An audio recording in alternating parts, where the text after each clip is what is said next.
Metamorphosis, a novel by Xaver Varnus, edited by Ed Salazar.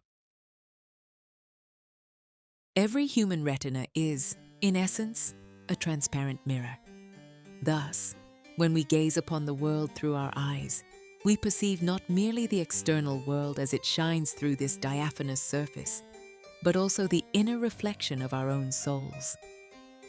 This inward reflection, intertwined with the impressions of the outer world, renders our vision singularly unique to every individual, wholly unlike that of any other. Every soul is therefore a universe of exclusive impressions unto itself. It is for this very reason that a faithful understanding between one human being and another is, in truth, a hopeless endeavor. For we all inhabit our own solitary cosmos, which may resemble another's, yet can never be identical, just as no two leaves display veins in precisely the same pattern.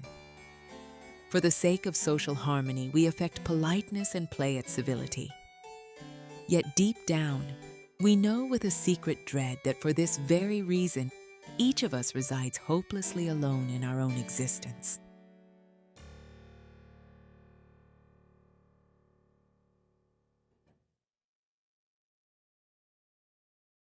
Many years after those singular events, I should like to summon up for you, my dear listener, the first 20 years of my life. There is nothing particularly remarkable about my family or my lineage. My name is Peter Schwanberger, and I was born in May of 1976 in the St. John's Hospital, which sits atop the more distinguished hilly quarters of Budapest, near to our home. I was the only child in a family which, at that time, was still large, sprawling, high-spirited, and not without its intrigues. There lingered in their manner a trace of that old German Jewish sarcasm, a peculiar alloy of wit that virtually vanished from Budapest with the passing of my grandparents' generation. The family memory held on to certain witticisms with the reverence of Scripture, often recalling them with no little pride.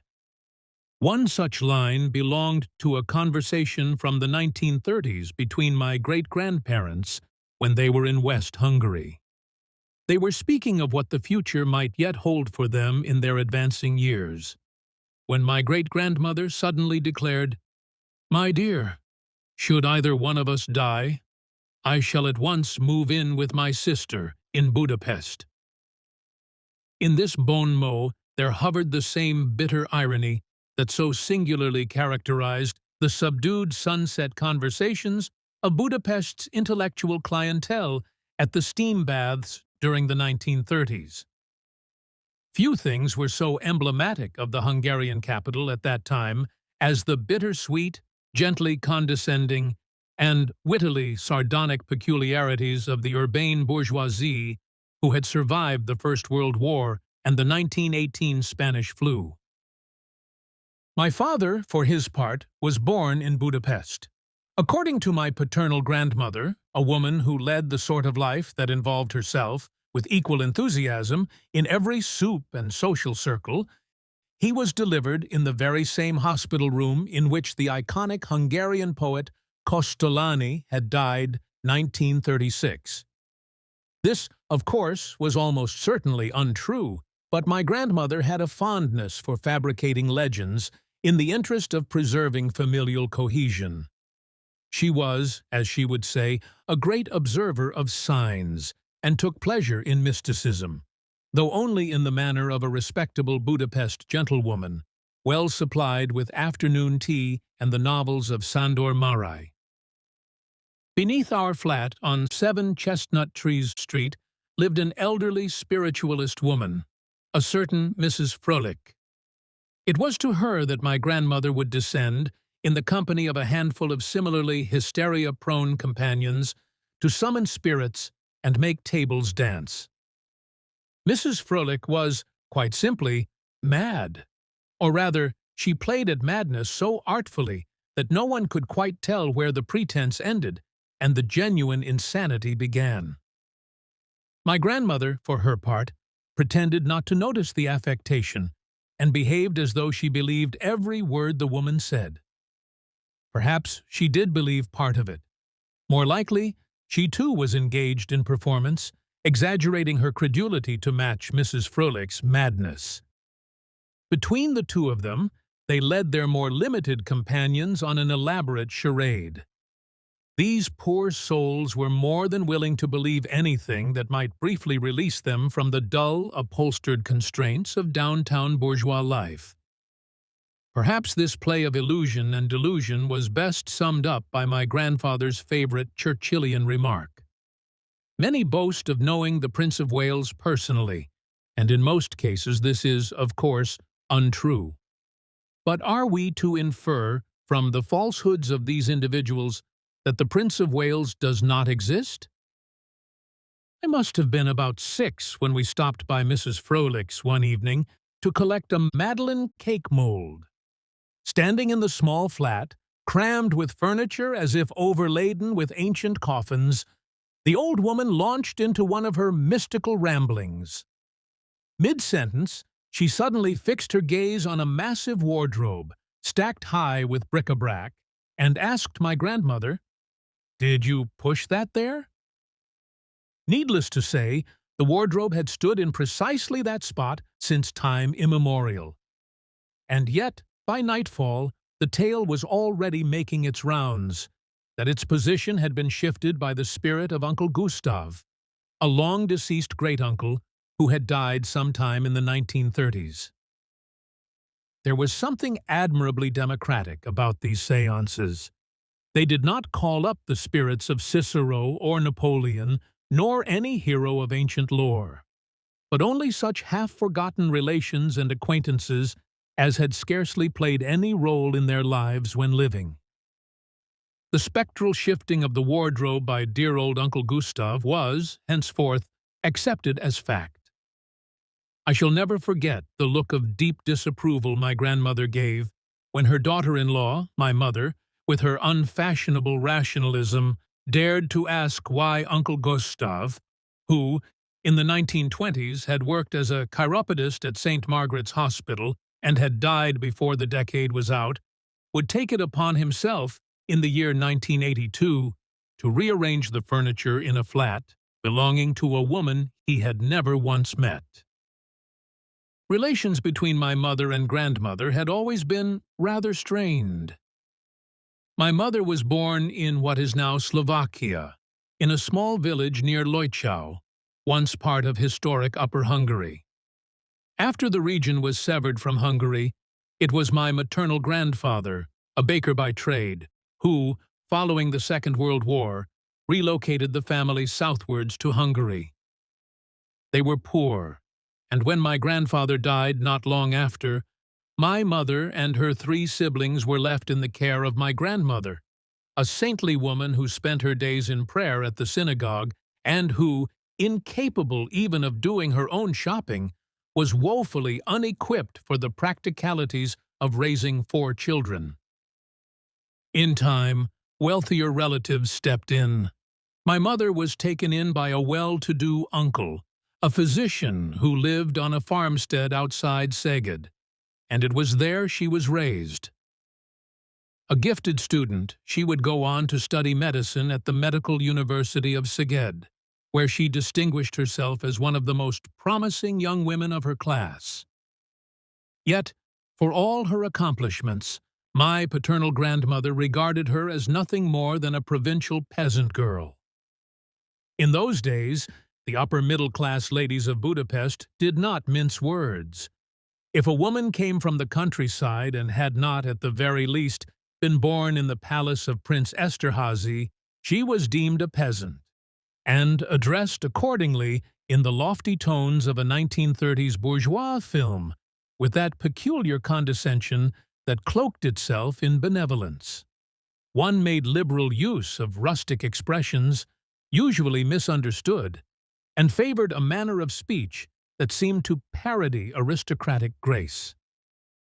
If my grandmother could not consider my mother her equal, she could at least find a use for her.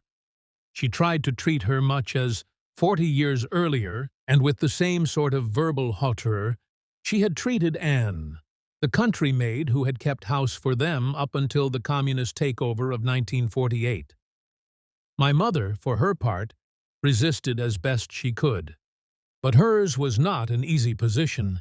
She was the newcomer, the tolerated outsider, the one taken in and never quite admitted as one of their own. My grandmother had no enthusiasm for the acquaintance between my mother and father.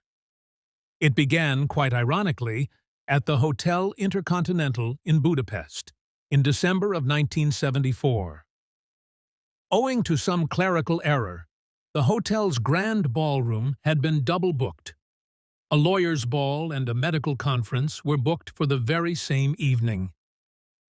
My father, then already a practicing attorney of 10 years, found himself in the midst of an unintentional but fortuitous assembly, which turned out to be an ideal mixture of single men and unattached women. Shakespeare's little Puck had clearly been busy that night, for 3 lasting romances were kindled, each of which ended in marriage. It is curious, though perhaps not surprising, that all 3 matches came from my father's circle of friends. Christine Schmidt, his university classmate, married Steve Lugosi, a university professor of surgery, the following year. Another friend of his married an extravagantly eccentric Armenian Jewish physician, and the 2 of them soon emigrated to Kiev. Newly betrothed Christine and Steve, along with my parents, in a spirit of shared amusement, held their weddings on the same day and even embarked on a joint honeymoon in Prague. From that time forward, the 2 families were inseparable, holidaying together, traveling together, and visiting each other weekly during the rest of the year. Steve became one of my father's closest friends, although they never exceeded the limits of that awkward, reticent physicality which characterized so many male friendships in Eastern Europe. I recall vividly, in the early 1990s, when as a teenager we traveled together to the Côte d'Azur, how struck I was by the difference between their friendship and those I observed among men from Latin countries. There I saw much more by way of touching, arms linked, shoulders embraced, hands clasped. By contrast, my father and Steve contented themselves with swigs of whiskey and a shared silence before the football match. Their affection buried beneath the rough, dry bark of masculine reserve.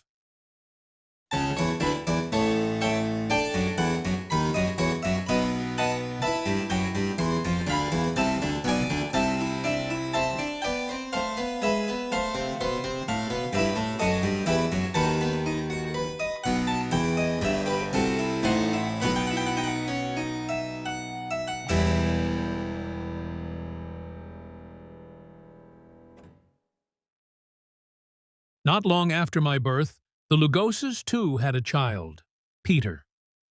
That we were both given the same name sprang naturally from a shared origin.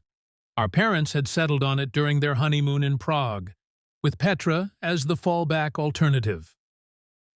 Peter began life as the more delicate of the 2 of us. A few weeks after his birth, he required heart valve surgery. He made a full recovery, however, and perhaps in compensation, grew into a far more athletic schoolboy than I ever was. Though the Lugoses lived high up in the Budapest Royal Castle district, they never sought to separate us. From the age of 6, I was taken daily to the primary school beside the ancient Gothic Coronation Church. Later, as teenagers, the arrangement reversed. Peter traveled down to the Buda Park Secondary School, where I too was enrolled. The relationship between my mother and grandmother never improved. Of the family, only my grandfather, benevolent and free of exclusionary instincts, accepted her unreservedly. Strangely, even my father harbored a faint trace of condescension towards my mother, or so it seems to me now in retrospect. My grandfather's goodwill perhaps had much to do with the fact that he, like my mother, was a medical doctor. Outside the family, my mother found her principal ally in Christine, Peter's mother. Even in youth, Christine Schmidt was known less for her beauty than for an air of aristocracy. But hers was not the pretentious, affected nobility my grandmother so tirelessly performed. It was of the kind seen in the English upper classes, democratic, unforced, effortlessly human, perceptible without being paraded. At the time, Christine wore her long blonde hair with a fringe that made her seem permanently 16. Her entire manner of dress bore a certain childlike charm with oversized bows, girlish collars, and a speaking style that recalled a pampered little girl. Her voice, too, was faintly impersonal, mechanical even, like something issuing from an old gramophone. Beside her delicacy, her husband appeared the very incarnation of brutishness, a boorish grizzly bear of a man, fond of greasy food, proud of his competitive belching. Steve was a surgeon at the Central Pulmonary Hospital in Budapest. He liked to say that a 5-hour lung operation required the caloric equivalent of a kilometer of smoked sausage.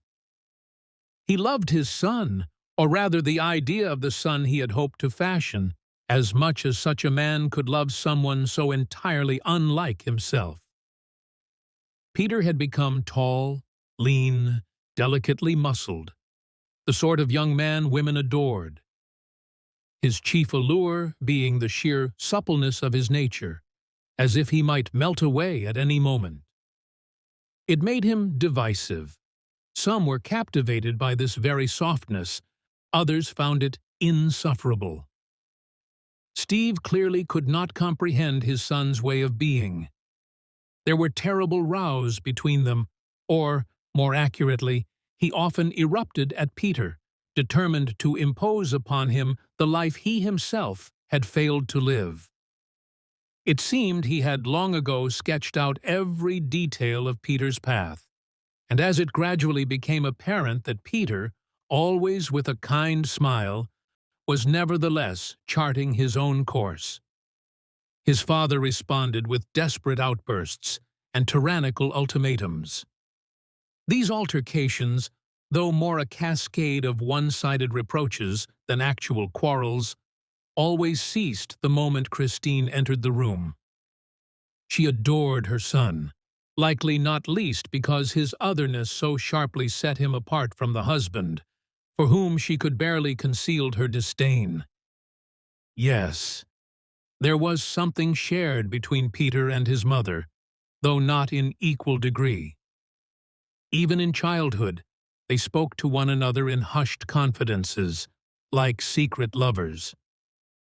Christine, in truth, could be entirely natural only with my mother and with Peter. Her fondness for them was so distinct that it was as though they were of the same caste in some ancient Indian system. They addressed one another as Christine, Agnes, and Peter, and from that small triangle, the rest of us were gently excluded. Strangely enough, it was not my mother but Peter to whom I felt closest among the three.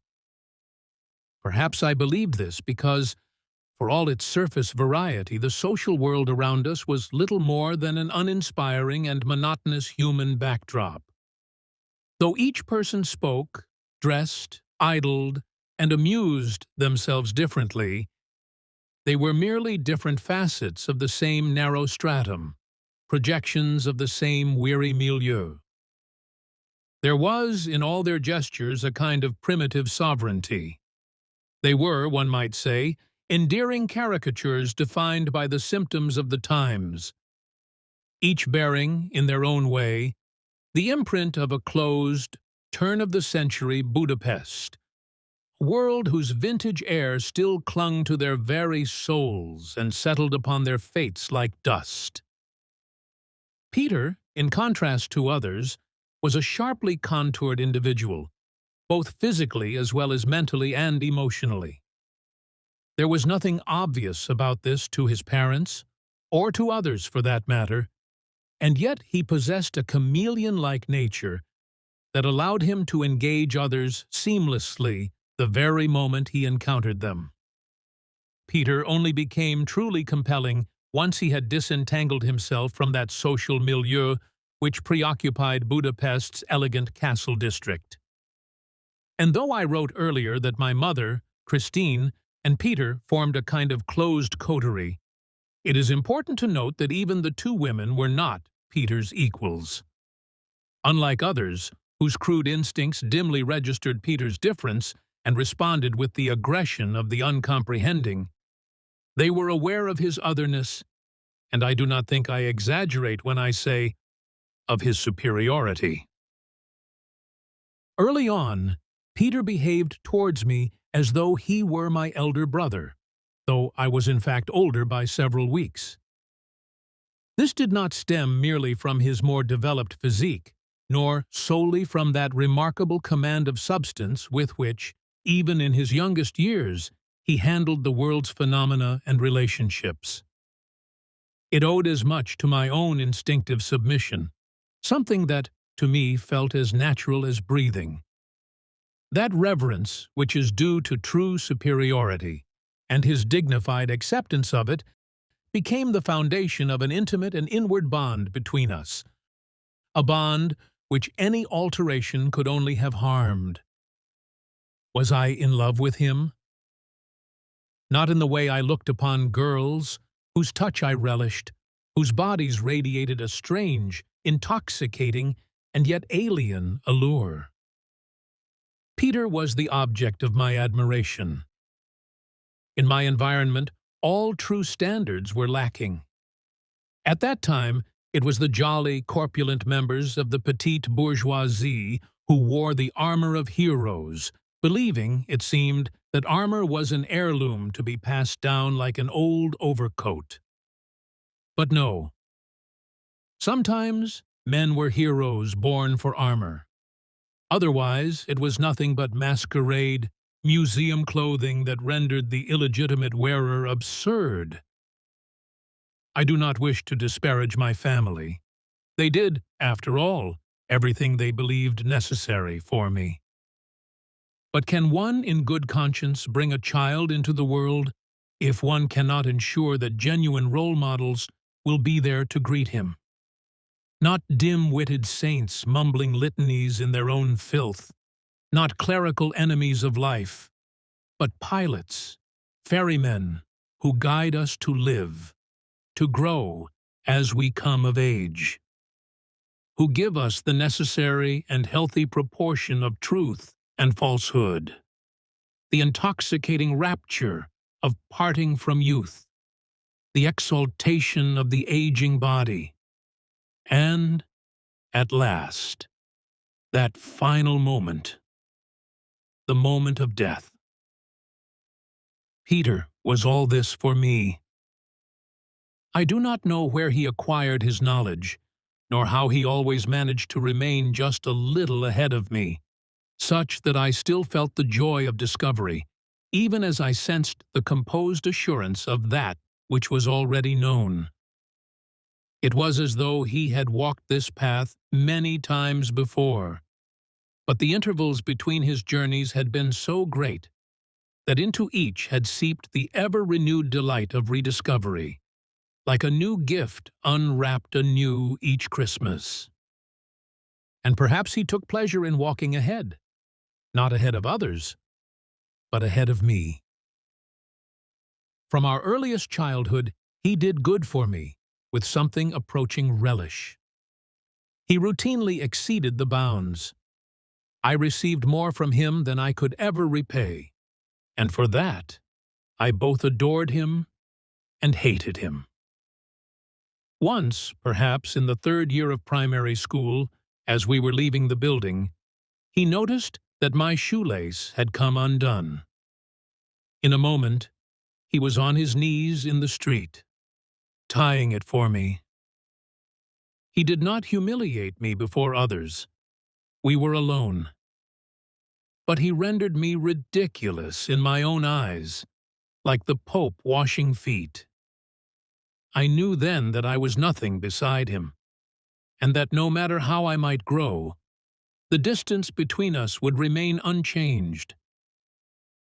And it was then, for the first time, that I felt, while he knelt before me, I wanted to kick him in the head, that he might perish on the edge of the curbstone. The unbearable weight of my helpless gratitude, intensified by the sheer impossibility of its being reciprocated, had become more than I could endure. And as he tied my shoe, I sensed that he knew this surge of emotion, knew it fully, for he had diabolically composed the scene to bring me to the very threshold of explosion, knowing all the while that I would not cross it. He played this game with me often. It was his perverse pleasure, and he knew precisely that, once the storm of emotion had abated, it would settle like limestone deposits upon the pillars of my dependence on him, my submission to him, and my longing for him, and bind me to him all the more securely. Not bind us to one another, for he was far too sovereign for that. Only me to him, if I may be forgiven the mixed metaphor.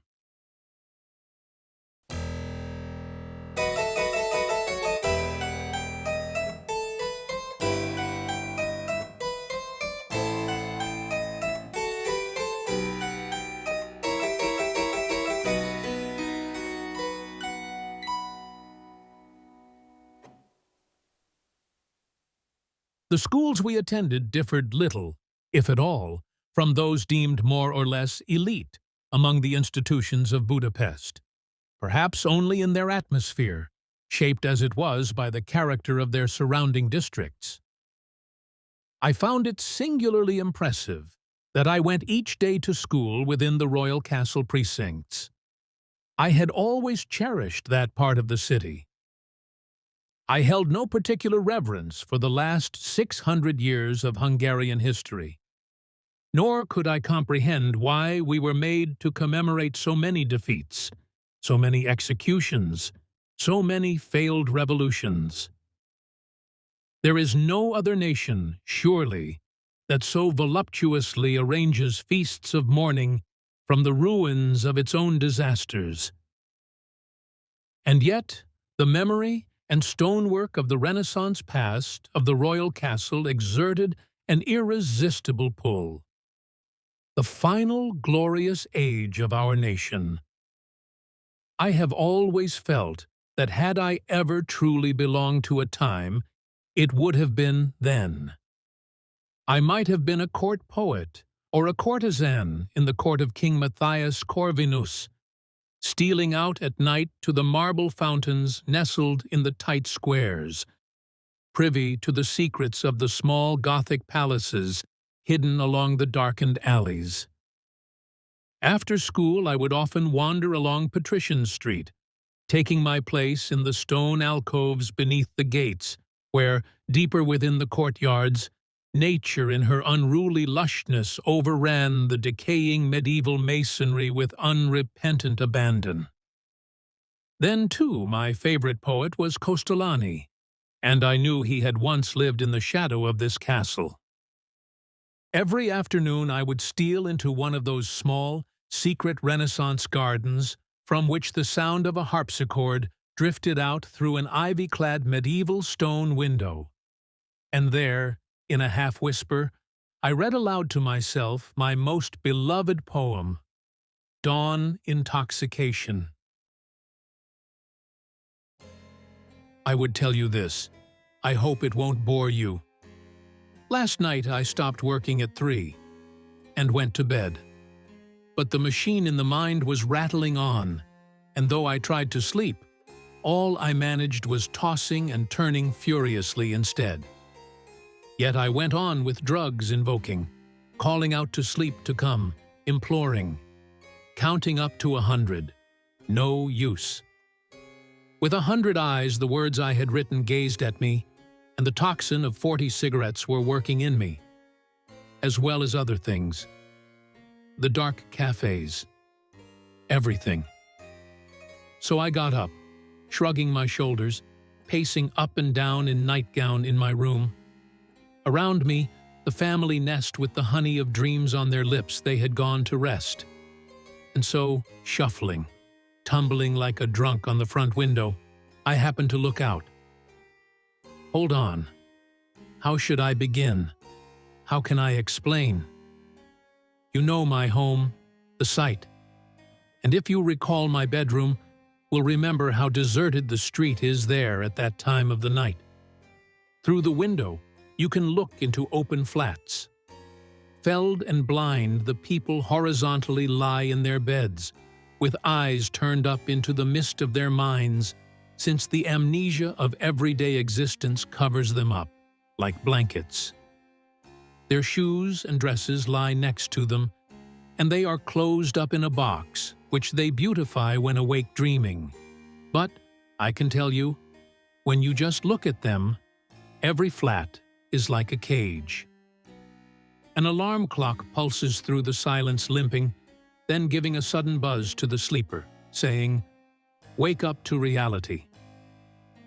My home is asleep, dead and dumb, just as it will after 100 numb years be, when as ruins it will lie with grass appearing in the cracks, and no one will know whether it was a home or a pigsty.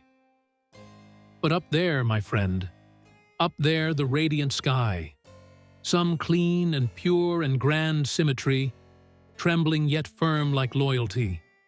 The firmament, just as it had been of old when my mother's eiderdown, that bold blue patch of watercolor just like that one on my exercise book spread, and the stars whose breathing souls shine in the silence of the lukewarm autumn night which precedes the cold.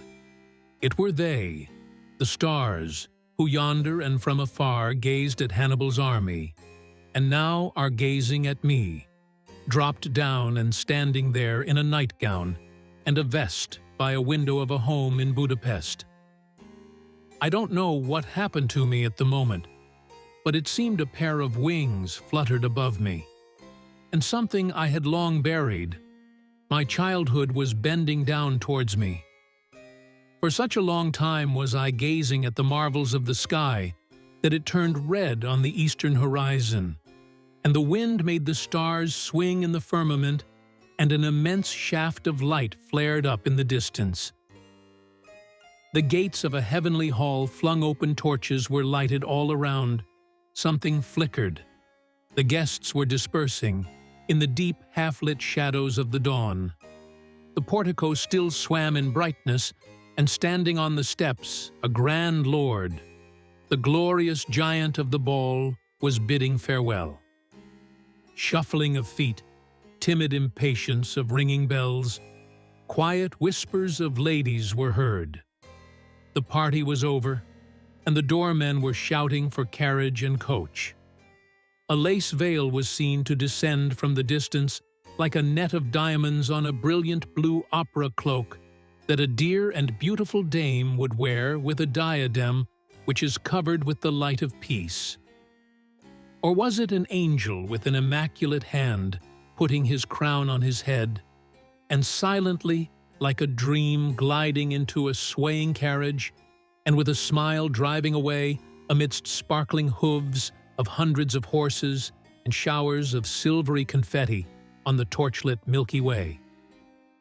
Gaping I stood and shouted of happiness. There is a party in the sky, a party every night. And then the sense of the great old secret lit up in my mind. The fairies of heaven, just like in a city, go home at dawn on the lamplit boulevards of eternity. Until sunrise I stood motionless, gazing. Then I said to myself, "What were you seeking on this earth? What old wives' tales? What tarts were keeping you captive? For what scribbling were you so active, that so many summers and winters passed by, and so many a slovenly night without noticing the party in the sky? 50, oh 50 years, my heart recoils, my dead and departed and buried are more, and yet they still sparkle above me, as before those heavenly neighbors all alive, who can see me crushing my tears and my heart? Well, I tell you the truth. I bowed to the ground, broken with gratitude. Look here. I know there is nothing for me to believe in, and I know that before long I shall be leaving. But stretching my heart to be a string to the azure, I started to sing to him I search for in vain, as alive or when dead later, whom no one knows where to find here or in the ether. But now, as my muscles get softer, just so I have a feeling, my friend, that in the dust, where I was groping by clogs of earth and souls, I was the guest of a grand and unknown lord. No doubt, I was a prematurely aged child. What business had a 13-year-old with a volume of Kostolany's verse in his satchel? But such things are not a matter of intellect. Often we sense the soul of a poem long before we are equipped to grasp its meaning.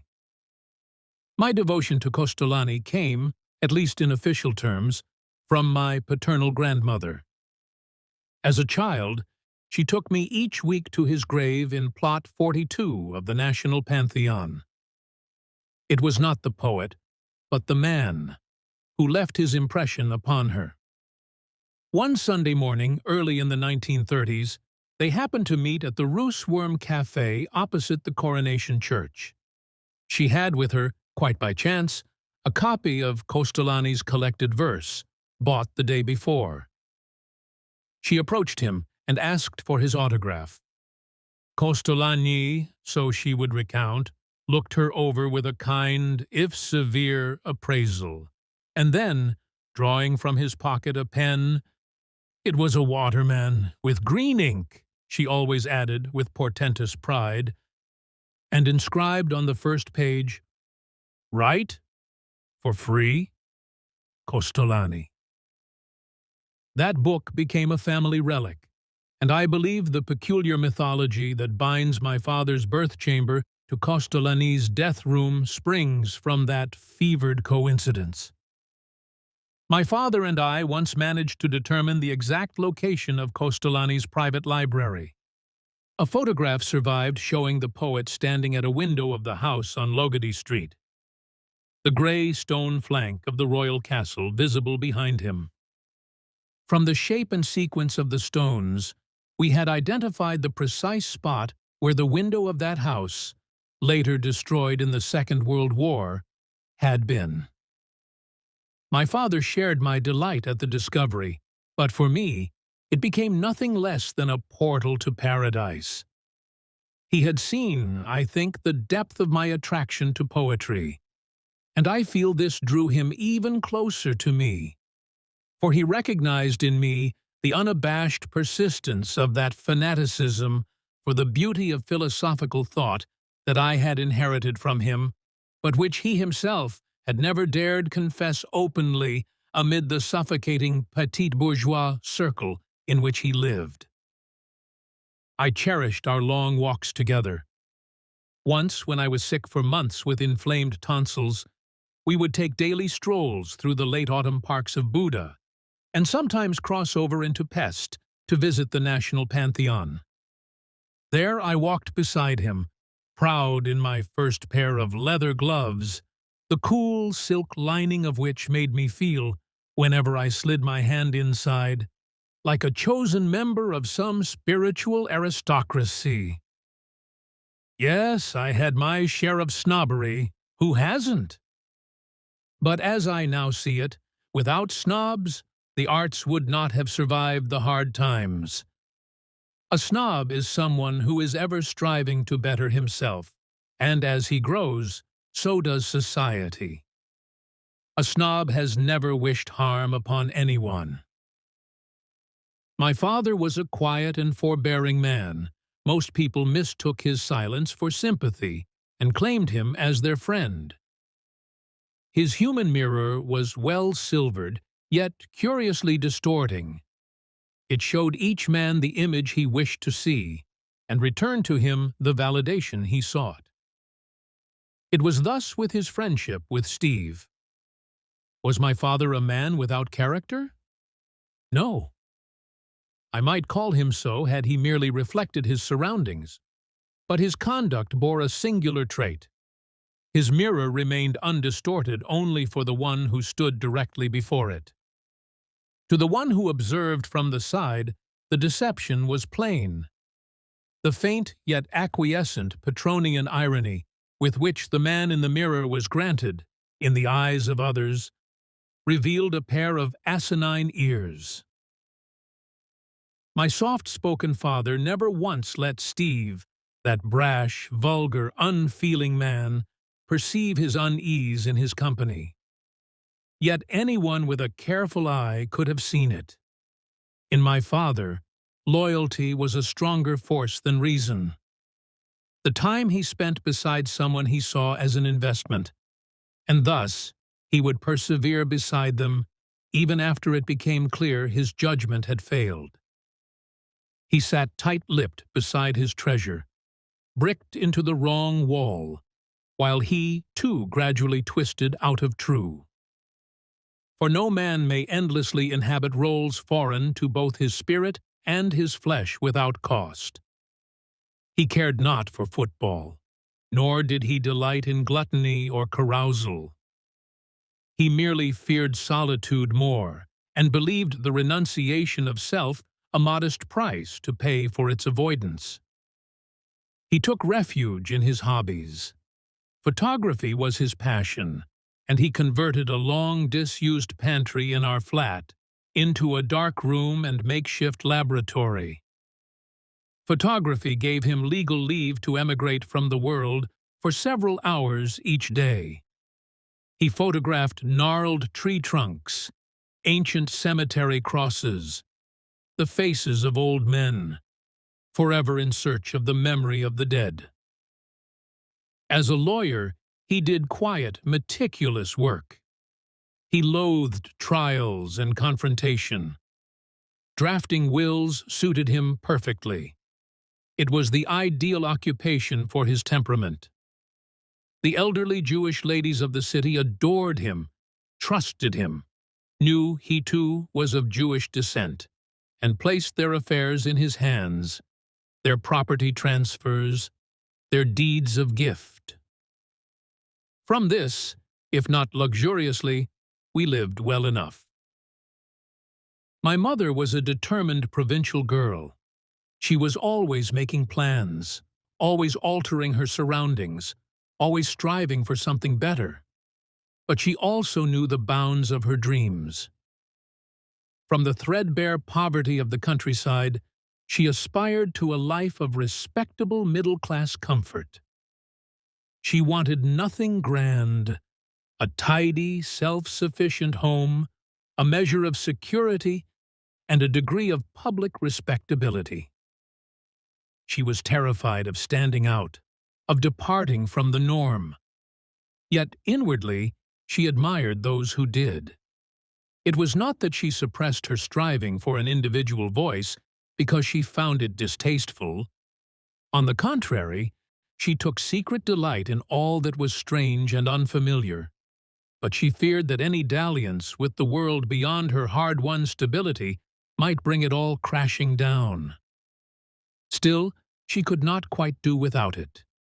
And so she gathered odd characters around her like ornaments. One such figure was Mr. Vincentus, the painter who had made quite a name for himself among the academic circles of the 1930s. For his part, in the Revolution of 1956, the leadership of the Communist Party sought to have him condemned to death. His life, however, so it was said, was spared by a grotesque accident of fate. His case was tried by Dr. Cornelius Bitter, the feared judge of the revolutionary tribunals, who had a macabre reputation for excess. When the prosecution requested 5 executions, he sentenced 8. Yet this monster was also famously absent-minded. Vincentus, a co-defendant in a lynching case, found himself standing before Bitter as the judge read out the verdict. But in a fit of sheer absent-mindedness, It was not the names of the accused that he set down in the judgment and then solemnly read aloud, but those of the two other members of the three-man tribunal over which he presided. Both of them fainted when they heard themselves condemned. A minor scandal broke out. The president of the Budapest Supreme Court rushed in, and, in the confusion, Alex Vincentus's name was simply left out of the second judgment. He was returned to the Central Collector Prison and eventually released in the 1960s under a general amnesty. As an artist, the state no longer recognized him. He took a job as a decorative painter at the Bajcsy Zielinski Hospital in Budapest, where my mother worked. Yet a group of young doctors formed a sort of cult around him. They often visited him in his house in Pécel, commissioned paintings, and, from these extra proceeds, the old man lived rather well. And why, among my mother's many friends, I chose to mention Vincentus in particular. You will find the explanation later in the course of my story.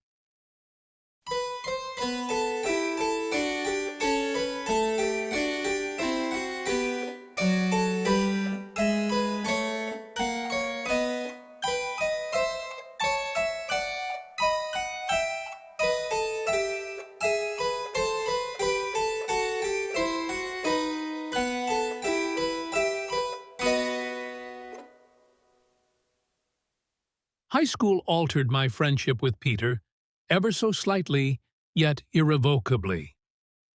I felt that not only physically, but intellectually, I had drawn level with his being. I no longer felt any unease in his company. I dared to assert opinions of my own, even when they clashed starkly with his. What brought about this transformation? Undoubtedly, it was the change of surroundings, for it is the environment above all that resists recognizing change. It clings to its schemas and categories, treats first impressions as immutable truths, and believes the dynamics of friendship and love to be fixed for eternity. And even if one possessed the strength to alter the original proportions and roles within a friendship, one rarely possesses the strength to make the surrounding world take notice of it.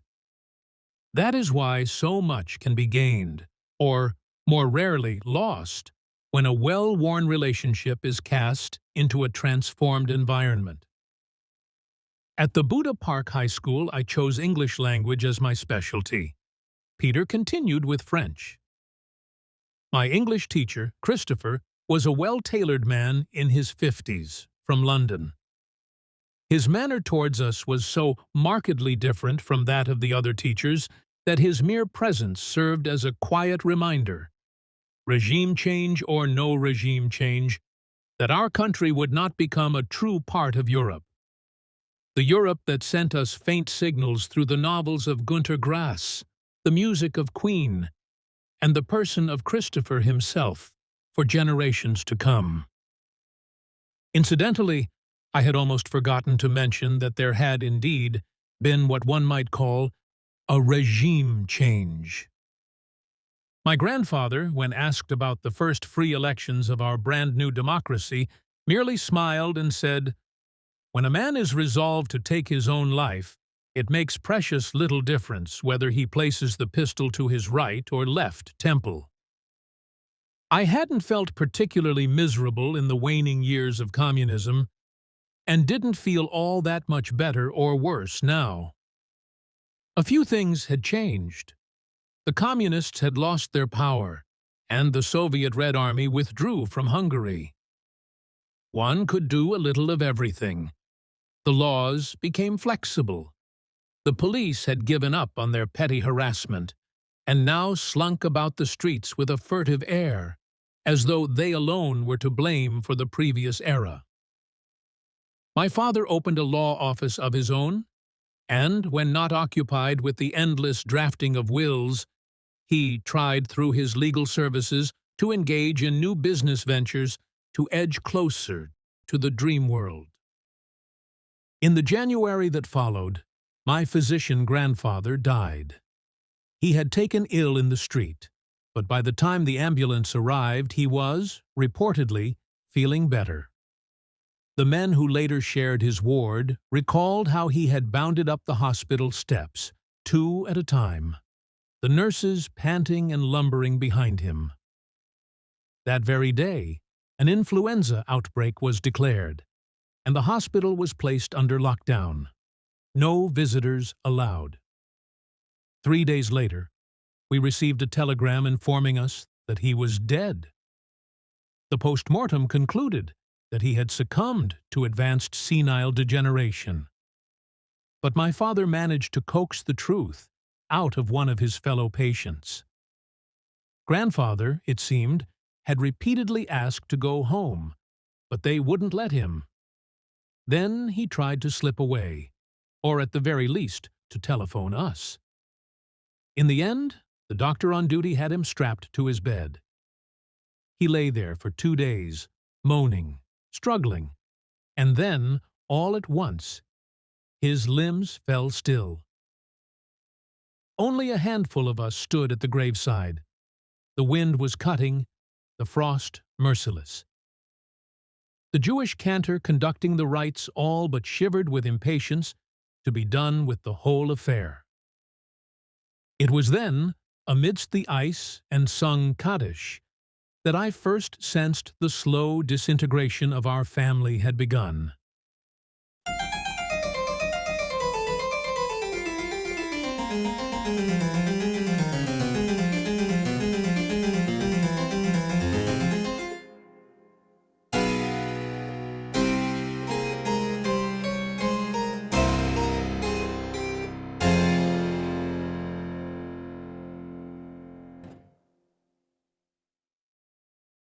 At high school, an elite institution after all, my classmates were far more mature than those I had known at primary level. But this precociousness was accompanied by a disquieting air of social detachment, as though the great struggle, known by its most implacable name, life, had already begun. We still smiled, but every movement already bore the quiet readiness to suppress a rival or preempt a threat to our own place in the order. Yet it did not seem particularly conspicuous, for the country itself had come to mirror this very atmosphere. Or, perhaps, in truth, it had simply begun to show its true face. The fresh air of regime change had by then turned sour. Hungary had entered its era of witch trials. Each month ushered in a new quarry. Erstwhile communists, presumed neo-Nazis, former informants of the communist state police, then homosexuals, gypsies. Some group, at any given moment, subtly designated as scapegoats for the nation's troubles. Hungary wrestled with its own ghosts, casting their baleful shadows upon whatever social stratum it had, by chance, selected for disgrace. Lacking in both intention and structure, the fury of the public was left to roam freely. Those in the dock changed weekly. Yesterday's accuser became today's accused, only to ascend once more, perhaps by next week. In the gallery of this great trial seethed a dim-witted, snarling mass without principle, which masked its appetite for destruction in the garb of patriotic enthusiasm. Its only aim was to howl its rage into the world, chanting slogans it scarcely understood, as though the rote repetition of garbled politics might offer some relief for its soured and squandered life. The gutter press reveled in it. Journalistic ethics, what little existed in such turmoil, began to dissolve. Brazen blowflies gorged themselves on the clotted blood that pooled along the edge of the guillotine. Hungary, true to historical legacy, lacked the courage to look itself in the eye, to break once and for all with the demons of its past. Instead, It discharged its impotent rage by conjuring imaginary enemies. The bile of accumulated injustice and bitterness, this corrosive neurotoxin, soon ate its way through the fabric of society. In the waning of trust, the seeds of hatred blossomed into lurid flowers, whose sickly perfume intoxicated even sensible men and women, until they too began to speak nonsense. In our own family, the harmony we had known began to unravel. What I had long suspected became unmistakable. My mother and father's marriage lay in ruins. Ironically enough, it was a political quarrel over dinner that finally brought it into the open.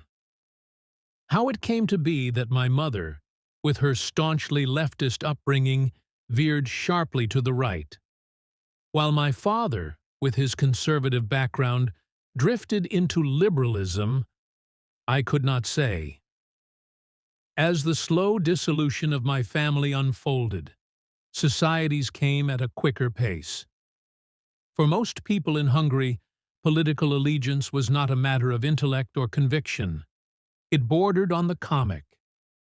Particularly among middle-aged women, political devotion often seemed to coincide with the last flare of repressed sexual longing. Pressed hard enough, they would confess, reluctantly but unmistakably, that they chose their political idols largely on the basis of charm, elegance, or a certain peacockish appeal. Whether the finance minister could competently manage even a suburban bank branch was, by comparison, a trivial matter. If his part was well combed and his words could flutter the hearts of grandmothers, his triumph was assured. Hungary, it seemed, was desperate for a change in style, and on the altar of that shallow wish, it sacrificed its judgment.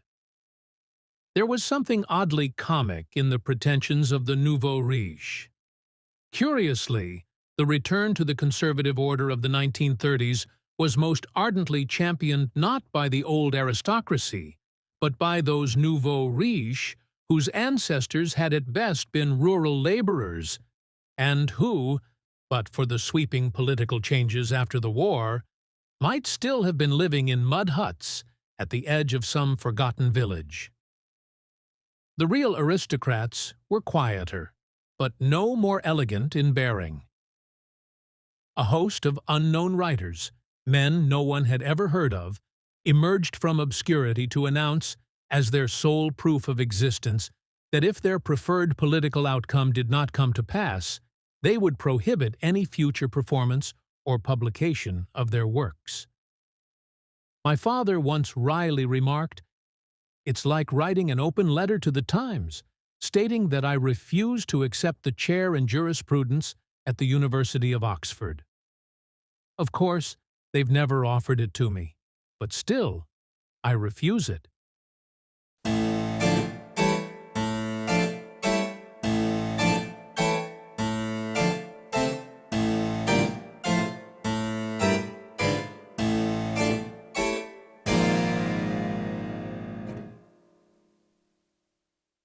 Peter had applied to the Sorbonne in Paris. His father undertook a considerable financial burden to see his son educated in France. Steve, for all his deeply provincial instincts, by then had come to realize that a young man who openly professed to be a European could not afford to squander his most precious years placing faith in Hungary's uncertain future. This took place at the beginning of our final year of secondary school, leaving us a full 12 months to prepare for our parting. That, in some measure, made it easier to bear. We saw less of each other during that final year. Over the summer, Peter had met a young medical student of German-Hungarian extraction, the Countess Vera Ruvs-Snacks, studying in Budapest, and the two of them had embarked on a relationship.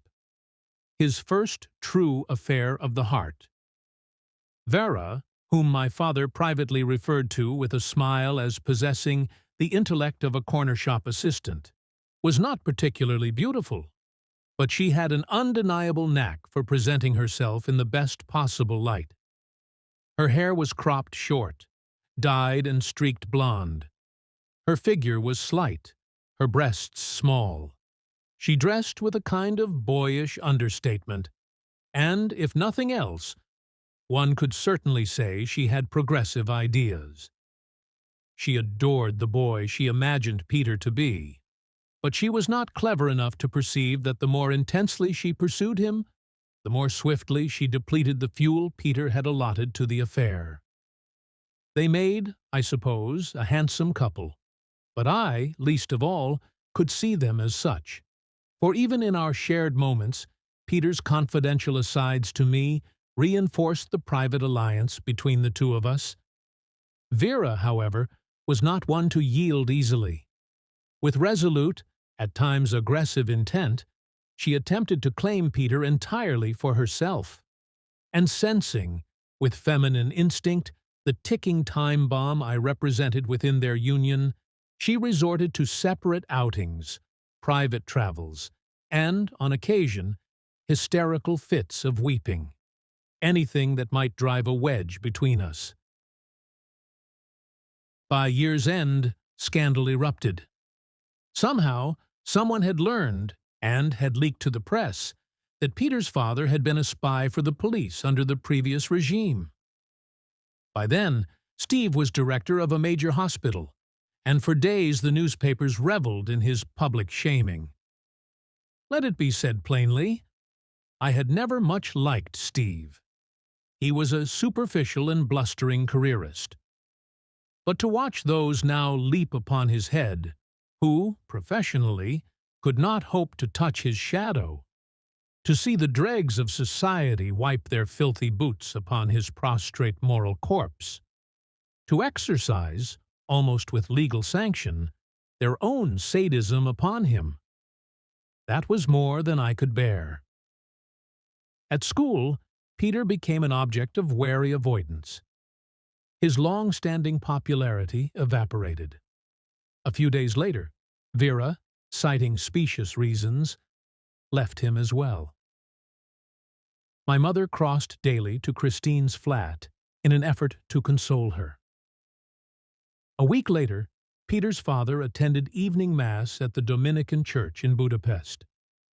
During the service, he slipped away to the sacristy lavatory, fastened his belt to the door handle, and hanged himself.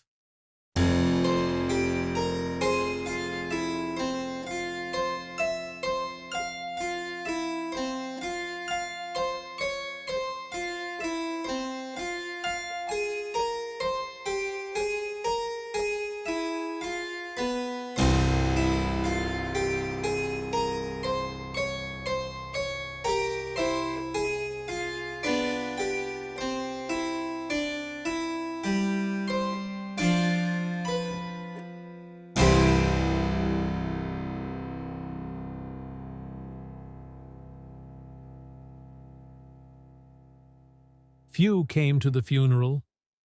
Handful of old women from their building, our former primary school form master, Steve's sister, Christine, Peter, and ourselves. Or rather, only partially, for my grandmother had been hospitalized 2 days earlier with suspected heart failure. I had scarcely seen Peter since the scandal broke. He had missed the past 2 weeks of school, citing illness. He looked different, taller, thinner, paler. His voice had become subdued, unnervingly calm, almost resigned. In that moment, I felt I loved him more deeply than ever before. After the burial, he approached me and asked, "Are you in a hurry?" "Not at all," I replied. With a faint smile, he asked, "Shall we sit down for a tea? I'd like to show you something." We walked along the old brick wall of the Farkashreti cemetery in silence. Then, suddenly, he spoke.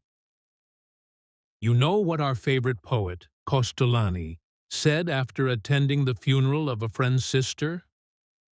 The whole system is mistaken." A few years later, they buried him, just a few plots away. And as another poet genius, Miklos Radnoti, returned home from that chilly November afternoon, he sat down and wrote his poem about Kosztolany's funeral. Its final line reads, "Guard, O Lord, the soul's secret ways." 8 years later, the Nazis shot him dead. When the survivors exhumed his decomposing body, they found in the pocket of his coat the last poems he had written. He, too, now lies in a plot beside Kosztolany's. And in those last verses, there was a prescience of his death, just as there was in Arthur Rimbaud and Pushkin. They did not know they would die, but they felt the destiny of death looming above them, and they were afraid, for only fools are unafraid.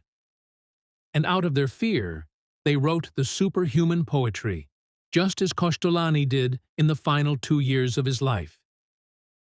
Yes, the vast beast of art and poetry feeds on human blood.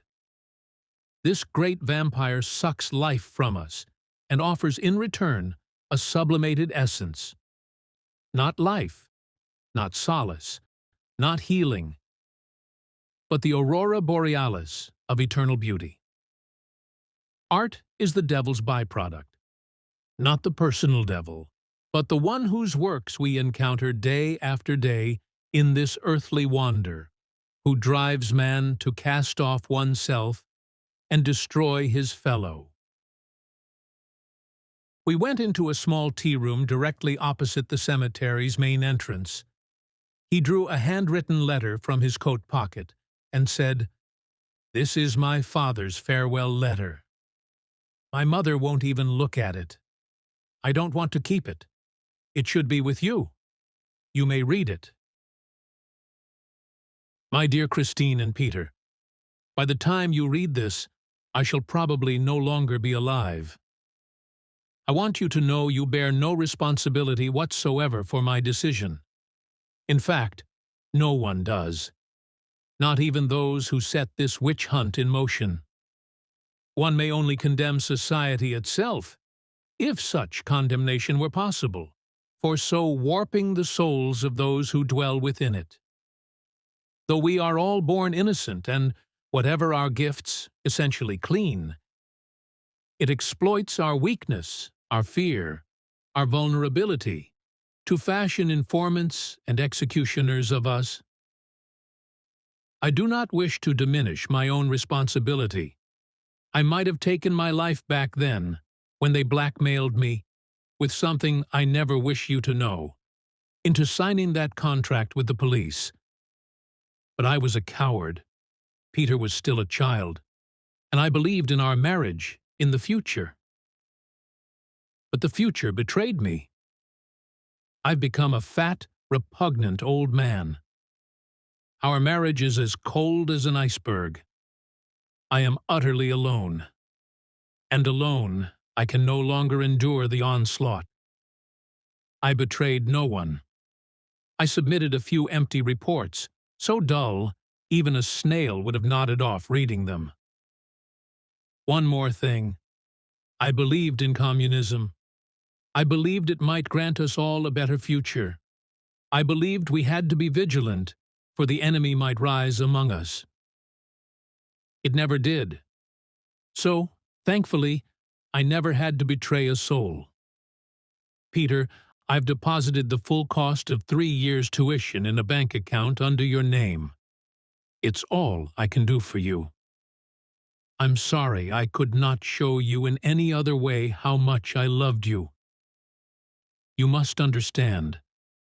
I must extract what little remains of innocence from this filthy, damned, worldly-smelling body. I love you both. Steve. A few days later, my grandmother, too, passed away. My father, lacking the composure to face it himself, asked me to deliver her burial clothes to the hospital morgue. I fought my way through the Budapest traffic, and arrived late in the afternoon. The pathology unit was housed in a separate, dilapidated building at the rear of the hospital. One had to ring a bell at the door. First, an aging secretary opened it. Then the mortician himself appeared. A man in his 50s, hearty in manner, his affability strained, as though he had been formally instructed in the social niceties required of customer service in this new capitalist society. I handed him the garments and the envelope containing the expected gratuity. He examined the contents without shame, smiled with satisfaction, and asked, with even greater geniality, whether I wished to see the body. That was the word he used. The body. It was as though he sought, through that term, to emotionally detach me from the extinguished cluster of cells that, only hours earlier, had been my grandmother, to pardon thereby his own brazen avarice as he inserted himself into the most intimate bond between two human beings. I nodded. My grandmother lay upon a gurney, supremely indifferent, almost bored. Her nightdress had been removed. Only a suspiciously clean sheet covered her. Her eyes were half open. Her hair, as if freshly washed, hung lankly across the tin slab. Her hand protruded from beneath the sheet, and her nails were already tinged blue. I stroked her forehead. The touch was like cold wax. As I turned to leave, the mortician called after me. I turned back. He had taken her hand in his and, grinning, waved it at me, as if she were bidding me farewell. I recoiled inwardly. Even here, on the shores of death, the stifling banality of mediocrity reigned supreme.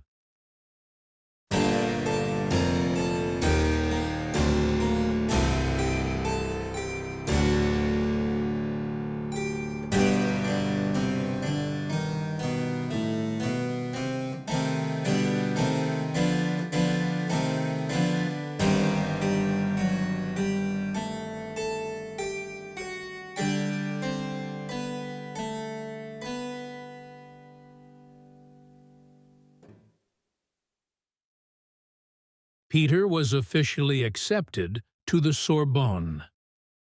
The vacuum that had formed around him after his father's disgrace was now softened by the sympathy owed to a half-orphan, and had vanished altogether in the light of the prestigious university's offer.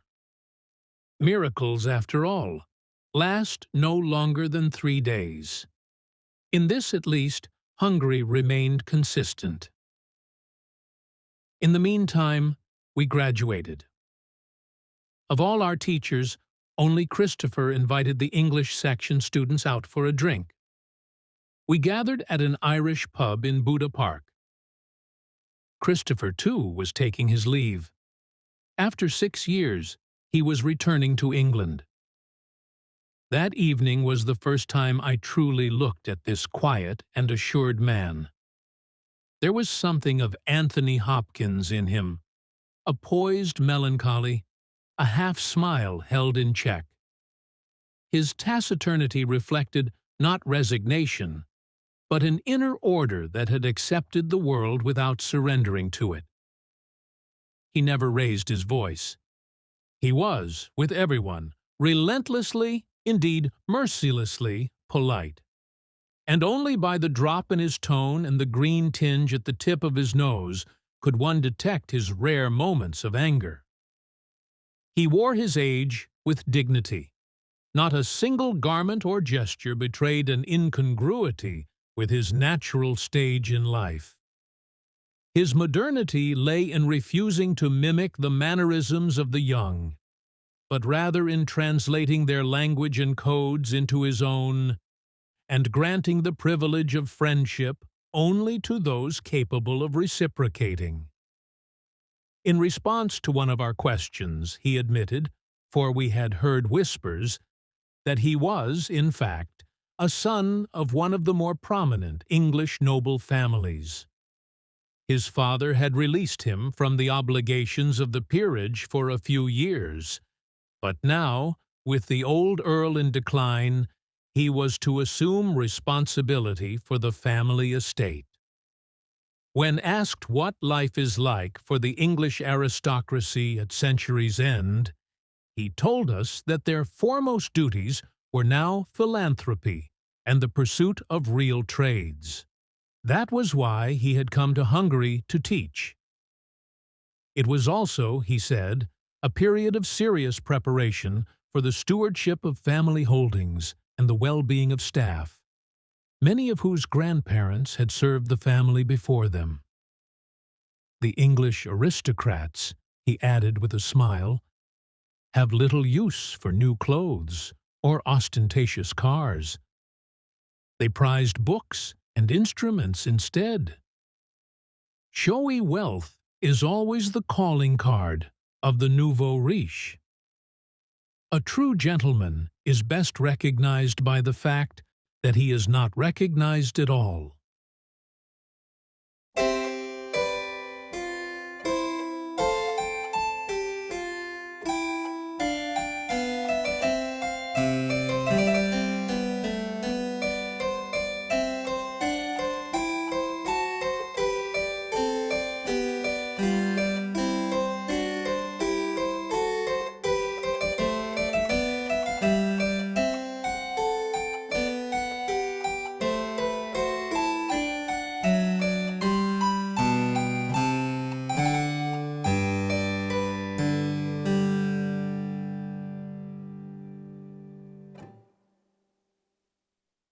With the few schoolmates of mine whose 18th birthdays fell in those same weeks, we resolved to mark the auspicious anniversary in the recently reunified Germany, since in that year the Hungarian state railways bestowed upon every 18-year-old a complimentary railway ticket, valid throughout Europe. Leipzig remained grey, yet it seemed as if the city's once vaunted grandeur, of which my grandfather, who had studied there, had so often spoken, was just beginning to stir again. We stayed at a youth hostel on the city road leading toward Markkleeberg. On our first afternoon, I visited the Klimts, old family friends of ours, from whom we had heard nothing for 5 years. Klaus, once irrepressibly cheerful, was now a broken old man, though he had not yet turned 50. He offered me coffee, which, as ever, was utterly revolting. The Germans could probably win a war with nothing more than their undrinkable coffee. He told me that his wife, Sabine, a sweet-natured, large, big-hearted woman who constantly perspired and carried a faint scent of sweat, had returned home from her job at the kindergarten 2 years earlier, collapsed shortly thereafter, and was dead by the time the ambulance arrived. A heart attack. Since then, Klaus had lost all sense of himself. Adelheid was now in high school and due home any moment. At first, I hadn't the faintest idea whom he was talking about, and only later did I recall their daughter, whom I had entirely forgotten. I'd seen her but once. Our family always visited the Klimts in summer, and she was invariably off in a pioneer camp somewhere. Adelheid had grown into a strikingly attractive, perhaps more accurately, sexually compelling young woman. Unlike her mother, she was tall and thin, with auburn hair, and she was training to become a Lutheran social worker.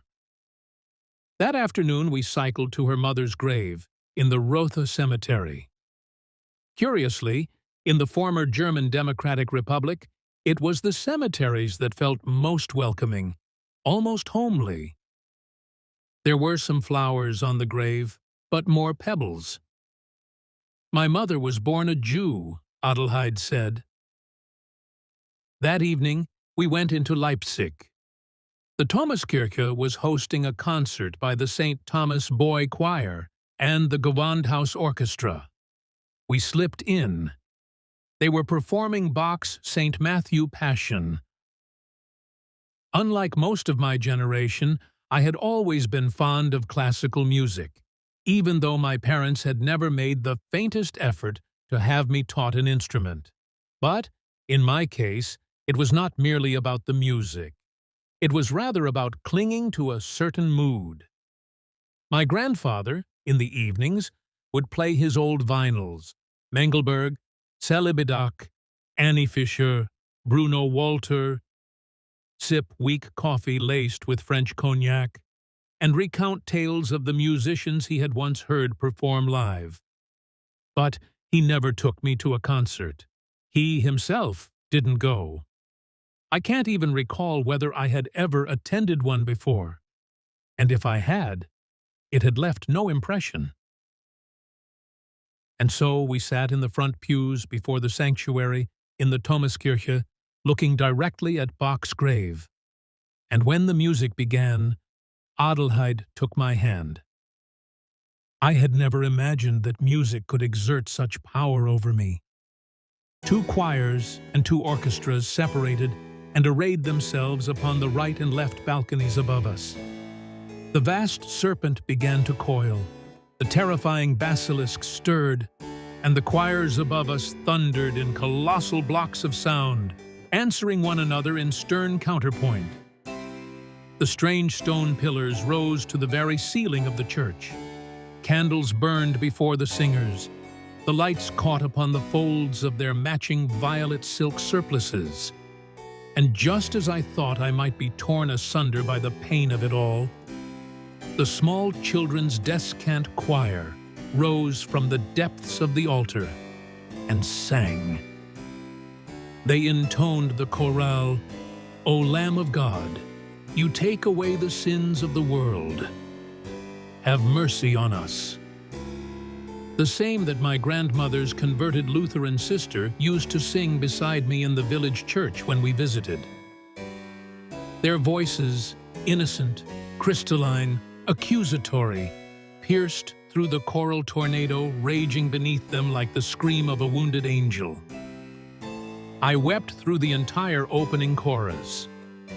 During the later movements, I grew a little bored, but I watched Adelheid, who held my hand throughout the 3-hour concert, her head bowed, silently mouthing the words of the chorales with closed eyes. At the close of the concert, we made our way to Goethezimmer at Auerbach's Keller to take supper and raise a glass in celebration of Adelheid's 18th birthday, which had occurred a week earlier. We walked back to the hostel. We had missed the last tram, and she had no means of returning home on her own. I was lodged in a shared room with 6 young men. Peter occupied the bed beside mine. That night, the mere presence of Peter in the room filled me with a deep unease. There was no one else before whom I had ever felt so self-conscious. Since Adelheid was not supposed to be in the hostel, she could not even slip away to the communal showers to freshen herself. By morning, the room reeked of 8 sleeping bodies, and the windows were heavy with condensation. Some God-forsaken regulation required us to rise at 7 and vacate the room by 8. We stirred like the living dead. Peter had already gone down to breakfast. Adelheid sat on the edge of the bed, her face drawn. The enchantment of that night, once so full of love, already evaporated. I escorted her home. At the gate, she attempted a parting gesture of affection, but I turned away. We agreed to keep in touch by telephone, though I knew that, in truth, we never would.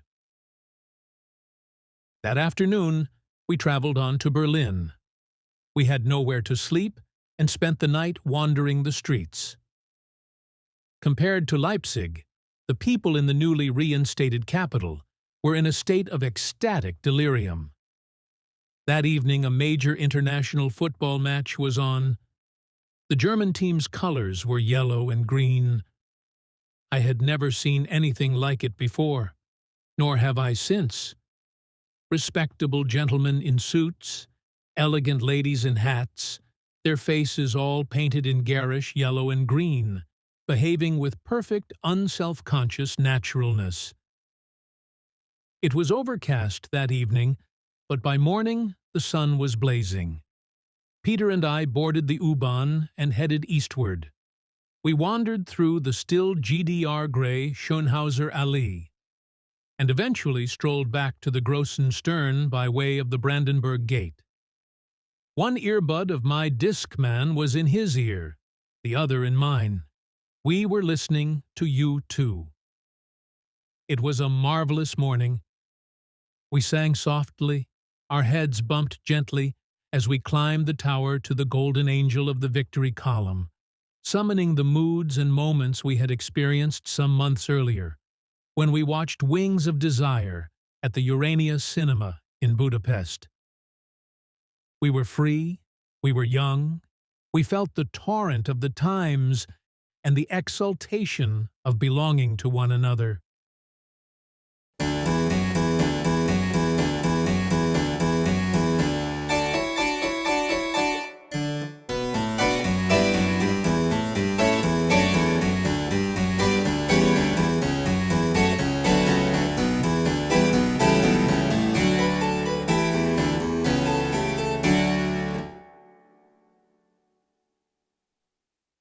Peter was to leave for Paris in mid-August. His mother decided to move to Amsterdam to live with her sister, and their flat was to be rented out. In those final days, Peter and I embarked on long excursions. He borrowed his father's old Mercedes, and for 2 weeks we wandered through the hills of Transdanubia, down to the Lake Vadasha, and it was then that we visited my mother's artist friend, Vincentus, at his home, the painter whom I had already mentioned at the very beginning of my story. He lived in the Art Nouveau winter garden of what had once been the part of the summer mansion of István Barzi, the former mayor of Budapest. It was a single-story 19th-century building, serving both as studio and dwelling. The place was a glorious mess, but one could sense, beneath the chaos, a private and elusive order. Canvases and frames were piled high in tottering heaps. The skylight hadn't been cleaned in years, and dulled the sunlight to a wan gray. The only item faintly suggestive of domesticity was a small chaise lounge covered in a threadbare Persian carpet. The old man, who drew a delicate mustache above his lip each morning with eyebrow pencil, received us with a manner both effusive and conspiratorial. There was no doubt about it. Vincentus was gay and visibly thrilled to have 2 attractive young men in his orbit. He was especially taken with Peter. The years had made him too cautious to venture a direct proposition, but he coaxed Peter into stripping to his underpants and sitting for a portrait. To the outsider, it may have appeared no more than a charming act of youthful sexual generosity on the part of a young man towards an aging admirer. But I knew Peter. There was something perversely gratifying to him in knowing that, bound by social convention, the old man could not react in any way to this sexual magnanimity. Perhaps it was a kind of kindness, but the kind that bestows upon the other not the act itself, but the cruel resurgence of long-dormant longing. The portrait turned out beautifully, slightly idealized, perhaps. Vincentus placed Peter in a 17th-century Dutch interior, as though he were trying to wedge some allegorical distance between his own desires and the forbidden fruit.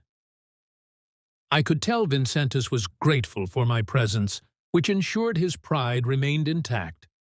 The specter of disgrace was never realized. He could always tell himself with a straight face that something might have happened had I not been there. People will go to great lengths to preserve the illusions that protect them from the harsh verdict of their inner judge. In the painting, Peter looked somewhat older than his years, one hand resting upon an antique marble console, the other oddly extended beyond the center, the fingers half-curled, as though about to offer or to receive something unseen. He was fond of the picture. As he dressed, his eyes never strayed from it, and he marveled above all that the old man had completed it in the course of a single afternoon. A few small details still called for refinement, yet already it bore the air and grace of a finished work, and that enchanting spell which is perhaps the truest hallmark of art. We were already at the door, saying our goodbyes, when Peter suddenly turned, glanced back at the painting, and said, "The hand. I don't like the hand. The gesture looks as if it's holding something and there's nothing there. An empty gesture looks absurd." In a flash, he stepped back, seized a brush, and began retouching the canvas. At first the old man looked on in horror, tried feebly to object, but within moments his dismay melted into wonder, and then admiration. Peter wielded the brush with astonishing skill. Using the half-mixed, still-damp pigments on the palette, he painted a translucent crystal chrysanthemum into the outstretched palm. The flower was uncannily lifelike. Peter had always been a gifted draftsman, skilled with watercolors, but the way he conjured this bloom in a matter of minutes left us both speechless. Perhaps sensing the tension in the room, or the flicker of professional jealousy it roused in the old man, Peter wiped his hands and said, "I paint quite a lot at home. I've learnt a great deal from your work." The momentary tension dissipated. The old man practically melted. Peter knew the old wisdom that he who builds upon human vanity builds upon the firmest of rocks. As we stepped outside, the old man said gently, "Chrysanthemum, the flower of remembrance." On the journey home, we sat in the car in silence, each absorbed in his own thoughts. A month later, the news came as a shock. In his hospital atelier, Alex Vincentus collapsed from a heart attack and, despite the devoted attentions of his physician friends, was dead within 10 minutes. There was something quietly bewitching about those days. Perhaps it was the nearness of parting that lent them their fairy tale coloring. We had grown up together, never apart for more than a fortnight. We knew each other's every twitch, every delicate gesture. And through that prolonged catching up, since the gentle equalization that had begun in the very first days of high school, I came to realize that our bond was something far more than mere friendship. Yet it was not sexual. Or if it had any such character, it lay solely in this, that we were secretly exhilarated by the thought that our intimacy might, in some subtle and inexplicable way, affect others. That summer, we tanned to a deep bronze, our hair sun-bleached almost white. We wore white linen shirts and muslin trousers, and this image, combined with our almost overly polite conversational intimacy, stirred desire and reawakened buried dreams in many. The small-minded, meanwhile, those whose morality was dictated solely by their own uninviting appearance, which had never tempted anyone, tolerated us with inward rage. We carried with us an aura, strange and exhilarating in the bitter-sweet Hungarian reality. And at the close of that summer, in the spirit of taking leave of one another, we traveled to Vienna as well. We sat together in the Stephansdom, from which Mozart had been carried to be buried, headphones in our ears, listening to Debussy's oratorio on Saint Sebastian. As we did, Peter scribbled out a rhymed translation of the French libretto for me on a scrap of paper. He now is dead, the fair Adonis. Weep on, lament, and still deplore. Slain is the fair, the dear Adonis. Weep on, lament, and still deplore. He sinks to depths, where echo knocks, where Hades waits the pilgrim's tread. Quench every torch, let darkness reign, and weep, for this is death indeed.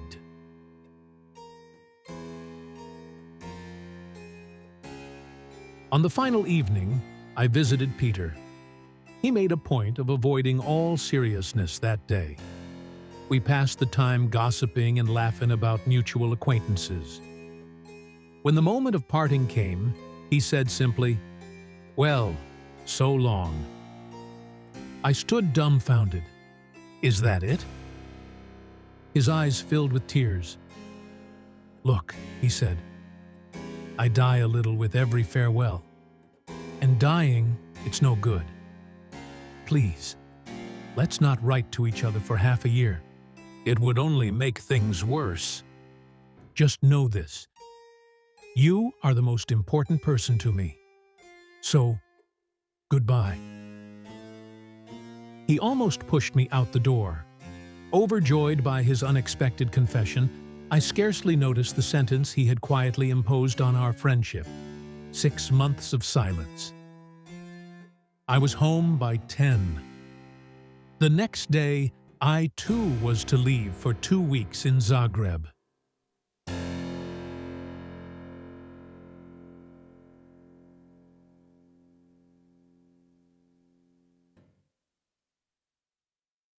Yet it was to this state of mind, I believe, that I owe what happened in Croatia, the first gay relation of my life. My friendship with Peter had already stirred in me a degree of homoerotic feeling, not enough to transform our bond, but enough to awaken new emotions I could no longer ignore. The Czech guy I met in Zagreb was kind and engaging, and our brief encounter allowed me to explore feelings I had never confronted before. It was a human, emotional experience, neither profound nor trivial, yet sufficient to leave a lasting impression. Like a sandwich from a petrol station, not the work of a Michelin star chef, yet sufficient to stave off hunger, and, perhaps, leaving behind a faint memory of taste. I left the city with a sense of release and a newfound clarity. From that moment, I began to reevaluate my understanding of love, attraction, and the complexities of human relationships, observing life with a more open and reflective mind. In the meantime, I too was admitted to the Faculty of Arts at Eötvös University in Budapest. I returned from Croatia just in time for the beginning of term at the university. I met my new classmates. The BA students were, by and large, pompous elitists. The historians, thinly veiled neo-Nazis. They were periodically dragged in by the police, only to be released within days on grounds of free speech and legal gibberish. Autumn was well advanced when I ran into an old schoolmate, Adam, at a cafe near the university. He, too, was studying there, mathematics and physics. We talked, reminisced about our final class trip with friends through Transdanubia, where the bus driver's clumsiness ensured we kept missing the road to the medieval castle of Chesnek. The building kept appearing first behind, then ahead of us, while the alpha male driver insisted he knew the way and only meant to show us the surrounding woods. Do you remember how we laughed at that pathetic man? Peter laughed so hard beside me, he could barely breathe, I said. Peter who? He asked. Peter Lugosi, I replied. A strange grimace flickered across Adam's face as he repeated the name Peter Lugosi. There was a note of questioning in his voice. I interpreted it, perhaps wrongly, as the trace of a falling out between him and Peter, and so I let the subject drop, deftly shifting the conversation to safer ground. A few weeks later, I moved into the university hostel. I had had quite enough of the mortuary air that hung between my father and mother. The atmosphere at home had become intolerably oppressive. The hostel itself was not bad, save for the communal showers, which were a nightmare. Every week, I seemed to contract some fresh fungal infection of the feet. I also began to drink, and every night I met with a different girl. Inevitably, the supply of girls within the hall soon dwindled, and I was obliged to look farther afield. Salvation came in the form of a new technical marvel, the Internet. Night after night, I trawled the dating sites.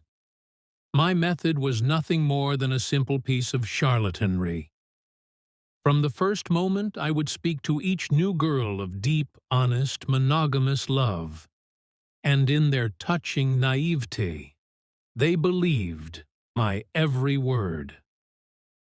Yet, behind it all, I was wretchedly lonely, and, in truth, I dreamed of the very thing I daily lied about: a great and all-encompassing love to last my lifetime.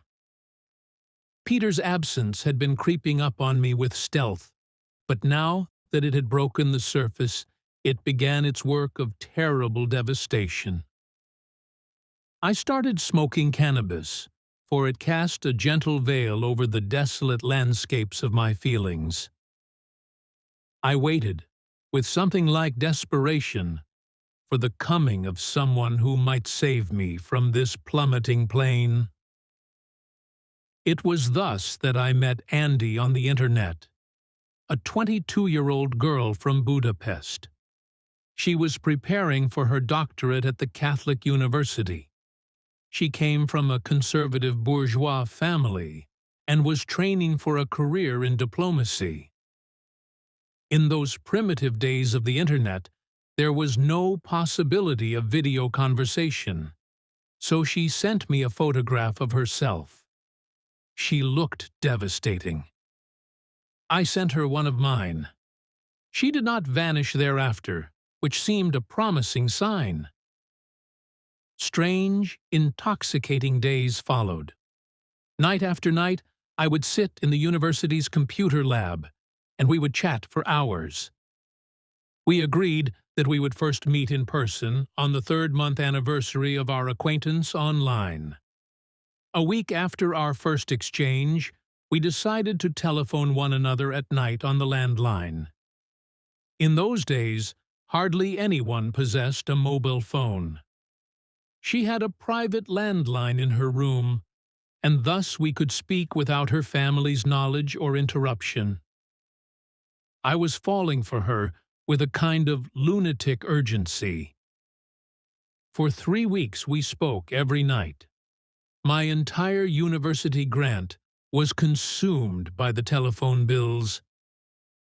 Alongside the growing passion, another feeling began to oppress me. Andy made increasingly frequent hints that her family would not take it well if they knew she was being courted by a Jewish boy. As the appointed time drew near, I sensed she was trying to postpone our meeting because of her family. It set in motion between us what Goethe called the restraining demons. Yet I knew she loved me. 4 days before the day we had fixed, she announced that she had been awarded a long-awaited scholarship to Moscow and would be studying there for 6 months. She was to leave in 5 days. "At least meet me before you go?" I asked. "It would only make us both suffer all the more," she said, "so better that we should not. And I want to ask something of you. Keep your eyes open.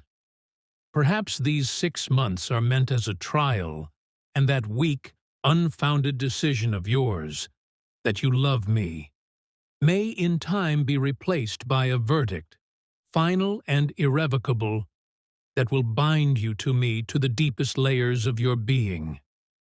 But if, in these 6 months, you meet someone whose character or sexuality draws you more strongly than mine, do not feel guilt in choosing her.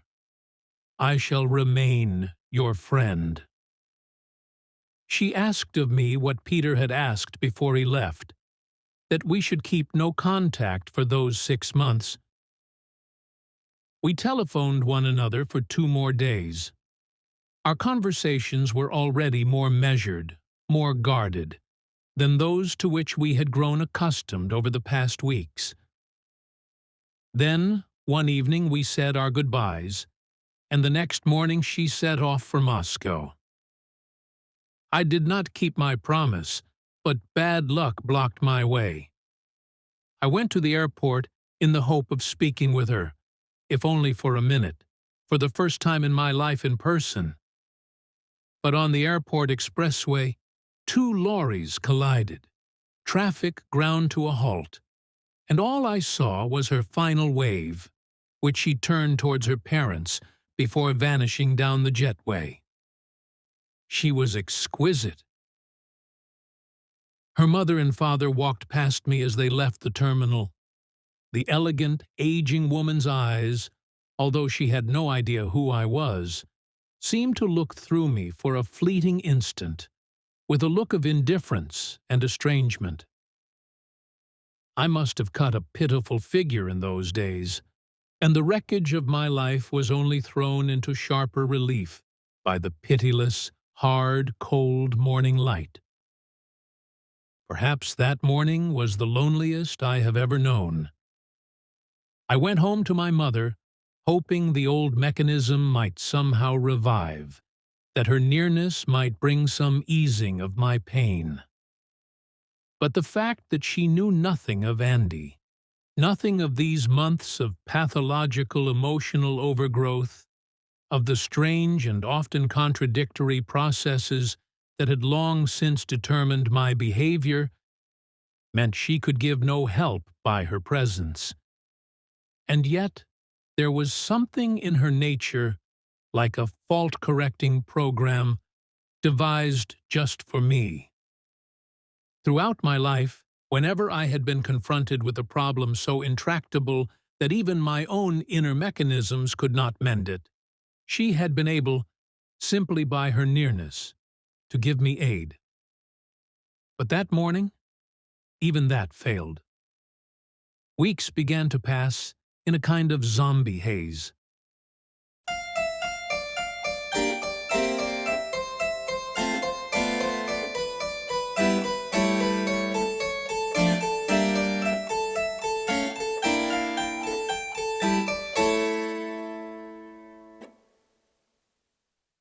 Study did nothing to release me from the incessant circling of my thoughts around loneliness, for I had never warmed to the university.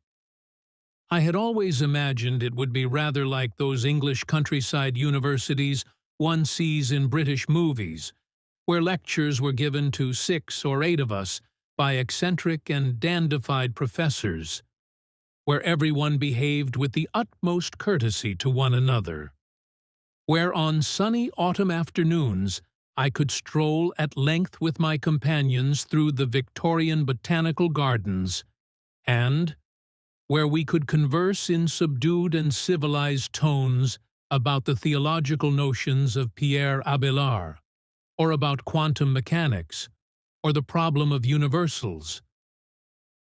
The reality was otherwise. Most of my fellow students in the faculty were there not from any intellectual vocation, but under parental compulsion. They were, for the most part, sham humanists.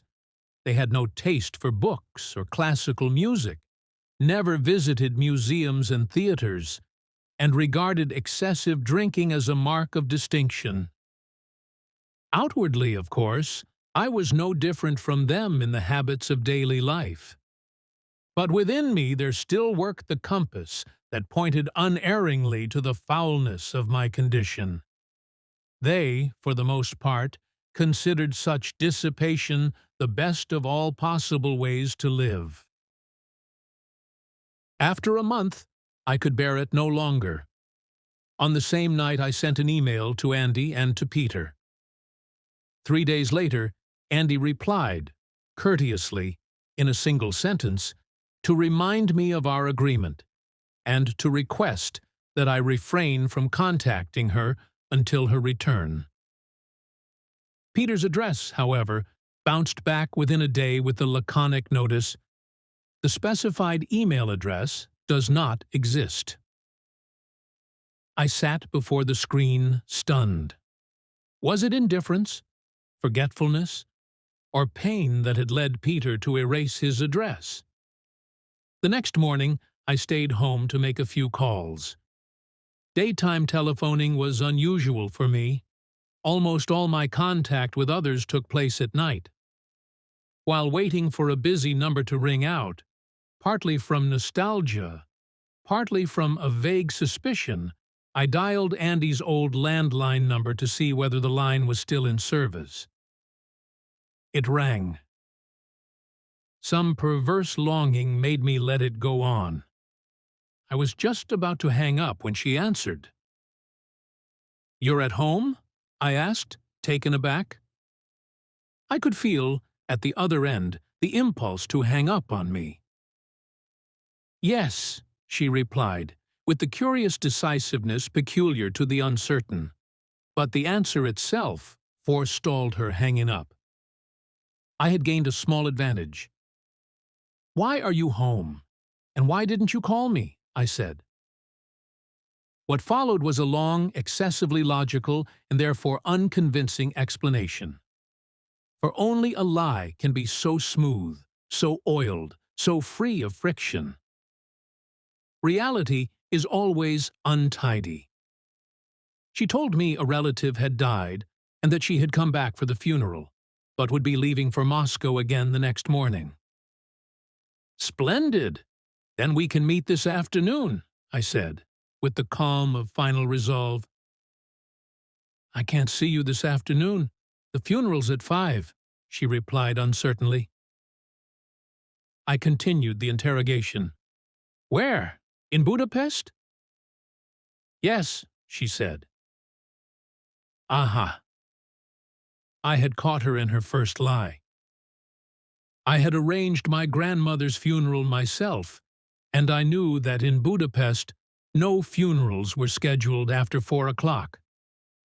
I had her scent now, like a bloodhound, and the implacable razor logic of cross-examination came into play. She began to stumble in her improvisations. I tormented her a little longer, savoring her squirming, paying back some small installment of the pain she had caused me. "We shall meet at 4 o'clock in the afternoon at the Mouvez Café opposite the Grand Opera." "I shan't be able to come," she said, attempting to play the intransigent. Relentless in my cruelty, I said, "Oh, you'll come all right?" A friend of mine managed to get the directory of unlisted landline telephone numbers. I now know where you live. If you're not at the Café Mouvez, I shall go to your home, sit down outside your door, and I shan't stir until we've met. It was, of course, a bluff. I had no idea of her address. But the trick worked. After a long silence, she said into the receiver, "Very well. I'll be there at 4. I had never been so nervous in my life. I sat in the outer room of the venerable old cafe, eyes fixed on the door. 2 tables away, a plump grandmother sat with her grandchild, who was absorbed in coloring a picture book. 4 o'clock. Nothing. 5 passed. Nothing. By 1/4 past, I was about to leave when the grandmother rose, came tottering towards me, and spoke. In Andy's voice. "Good afternoon, Peter." I stared at her with the vacant look nature had devised for the contemplation of phenomena one cannot comprehend. "Pardon," I said, and the voice did not seem to come from my own mouth. "I'm Eva," she said, "the one you've been speaking to for months. Forgive me for using a false name, and for the fact that everything was a lie." The moment began to take on the quality of unreality. I might have been a character in a Franz Kafka novel. The old woman continued, "Andy doesn't exist. My husband bought a computer, and while learning to use it, I discovered the world of chat. I've loved playing roles since childhood, and this was a perfect opportunity. I chat with others too, invented a different persona for each. But with you, something went wrong. Because of your sincerity and your ardor, I fell in love. Then I wanted to hear your voice, and so I gave you my number. I thought it would last a few days, then die away quietly. But it didn't. You see, I know how absurd all of this is, and believe me, when we were already in too deep, I couldn't tell you the truth. Most lies are harmless up to a point. But then, the great guardians of the soul turn on the green signal, and the truth must be spoken. Up to that point, there is neither anger nor disappointment. But those who are themselves bewitched often fail to see the green light, or choose to ignore it. And from then on, the lie becomes a sin. By then, it is woven into us, and it will not let us go. That's what happened with you. Please, forgive me." I still could not believe it. I asked her, almost stammering, "But the girl in the photograph? The one I saw at the airport that morning?" With a resigned calm, she replied, "You went to the airport? How glad I am I didn't go. I suspected you might be there, and I knew you'd be too shy to approach her in the circle of her parents. She made the invented person real, and her departure too. She's Adele, my niece. Everything I said about her is true, except that she doesn't know you exist. I lent her my voice, and my feelings. Believe me, this is hard for me as well."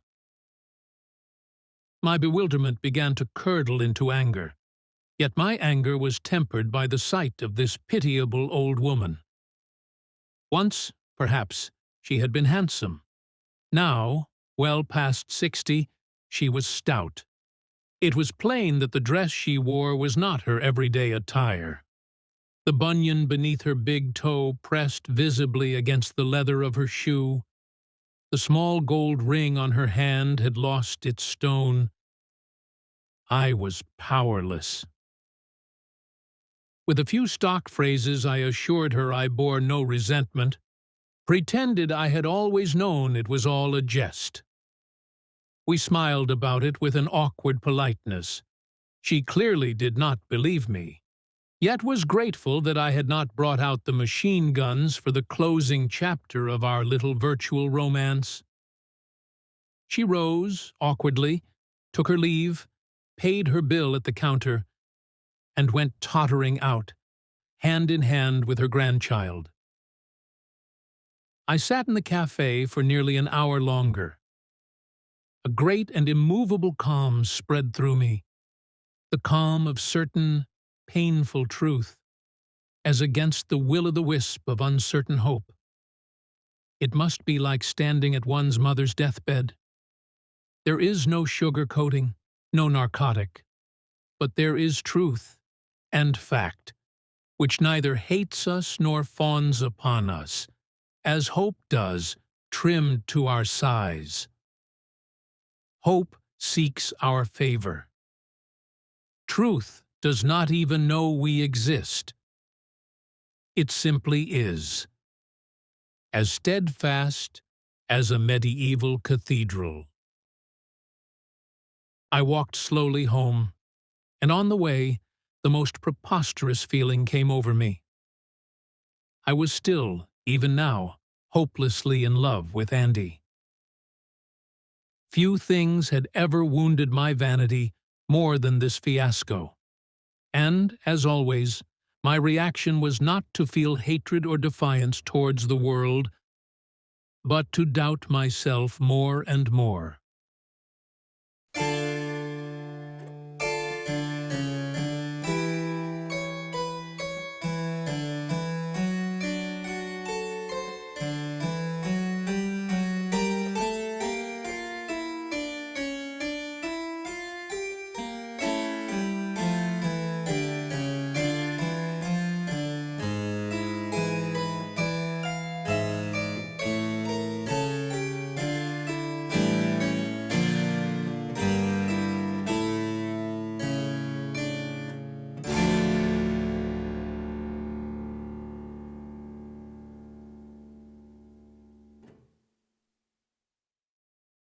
After that, I went more often to see my mother, or rather, the person in whom my former mother lay entombed. Day by day, I came to taste the bitterness of knowing that all those moments, those far-off memories I had shared with her, and from which my very self was formed, were no longer part of the person she had since become. I had many secrets from my childhood that only she knew. Secrets that were sometimes nothing more than the recollection of some moment we had lived together. On my 4th birthday, there was a late afternoon shower, after which we went out into the still damp garden, glistening in the sunset.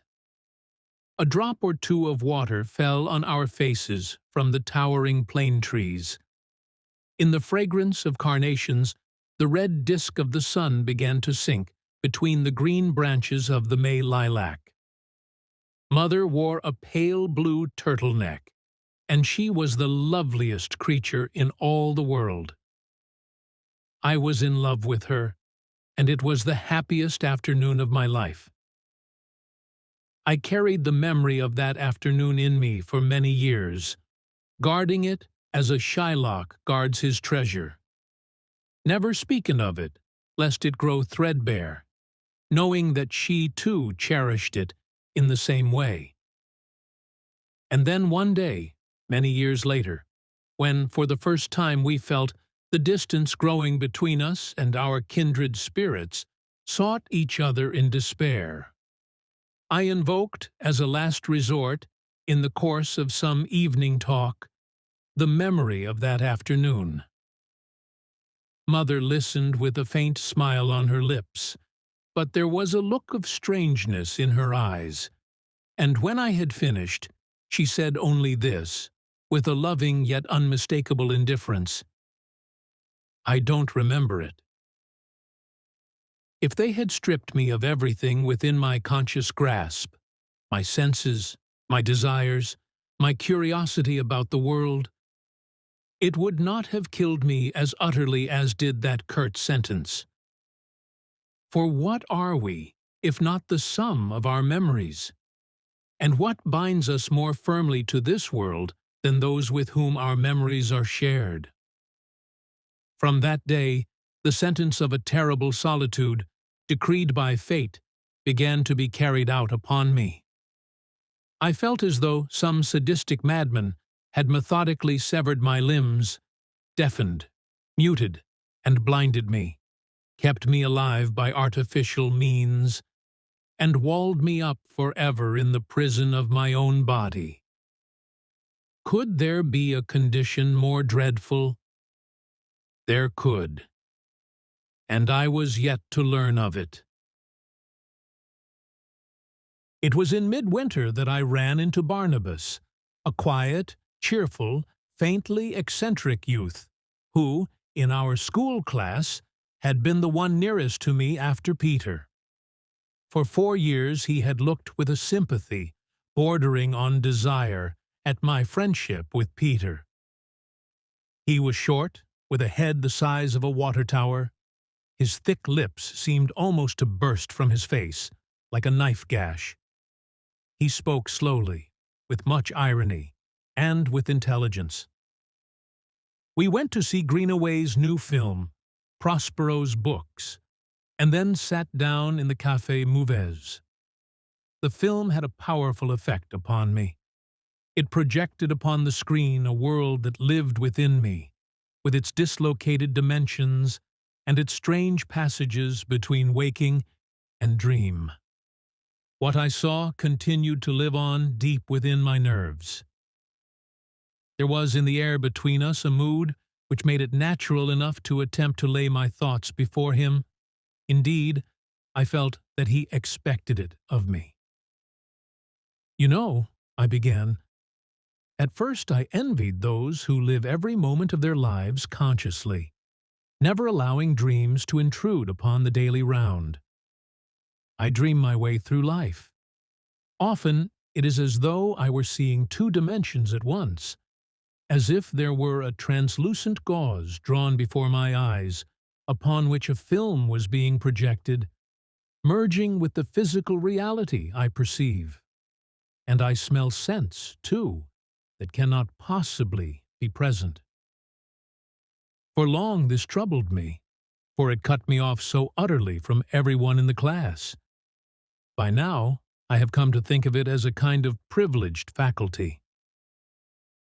I sensed that this clever boy understood every word and inflection of mine in that moment.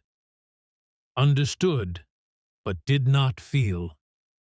He could not feel.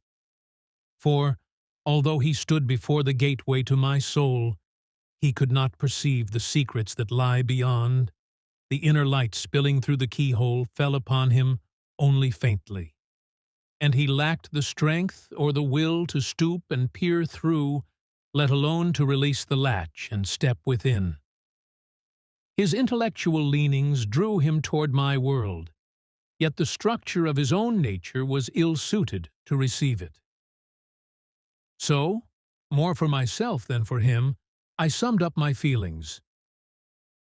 "You know, many took me for arrogant, but I was not, nor was I eccentric. I merely functioned differently. My desires were of another kind. No matter how kindly I behaved, no matter how I tried to help others, all I ever received in return was ingratitude. And it broke me a little." "Do not be surprised at ingratitude," he replied, "for it is the most natural of human reactions. If you help someone and do for him what he can no longer do for himself, you make him aware of your strength over him. In other words, your act of kindness serves to undermine his self-respect. There are only 2 natural ways for him to respond: with envy or ingratitude. Envy often breeds revenge. Ingratitude is more apt to settle into indifference. And yet, we do good to others for selfish reasons, because it makes us feel the better for it." "Yes," I replied, deep in thought. That was exactly the kind of interdependent, hierarchical, and yet perverse relationship I had with Peter. "Which Peter are you talking about?" he asked, astonished. "Lugosi," I replied. He gave me a curious grimace, which I felt I had seen somewhere before. Then he sprang to his feet. He began putting on his coat as he started to say goodbye. "I must go. Mother doesn't know where I am. I'll ring you. We must talk again." and he was gone.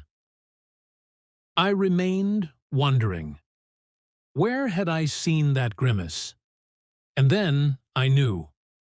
I had seen it on Adam a few months earlier, when I spoke to him of Peter. Could it be that Barnabas, too, had been on bad terms with Peter in the end?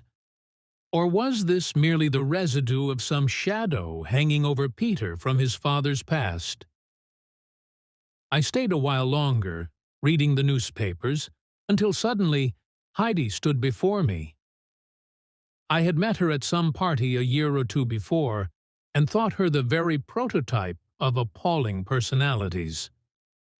It was not her loudness that most repelled me, nor the fashionably paraded vulgarity and unkemptness with which the pseudo-intellectuals of 1990s Europe sought to present themselves as modern. What most disturbed me was that this girl always said one word more than was optimal and stayed 1 minute longer than she should. It was precisely that little excess that rotted the whole, as a single dead fly will spoil an entire jar of marmalade. Heidi tyrannized everyone with her goodness.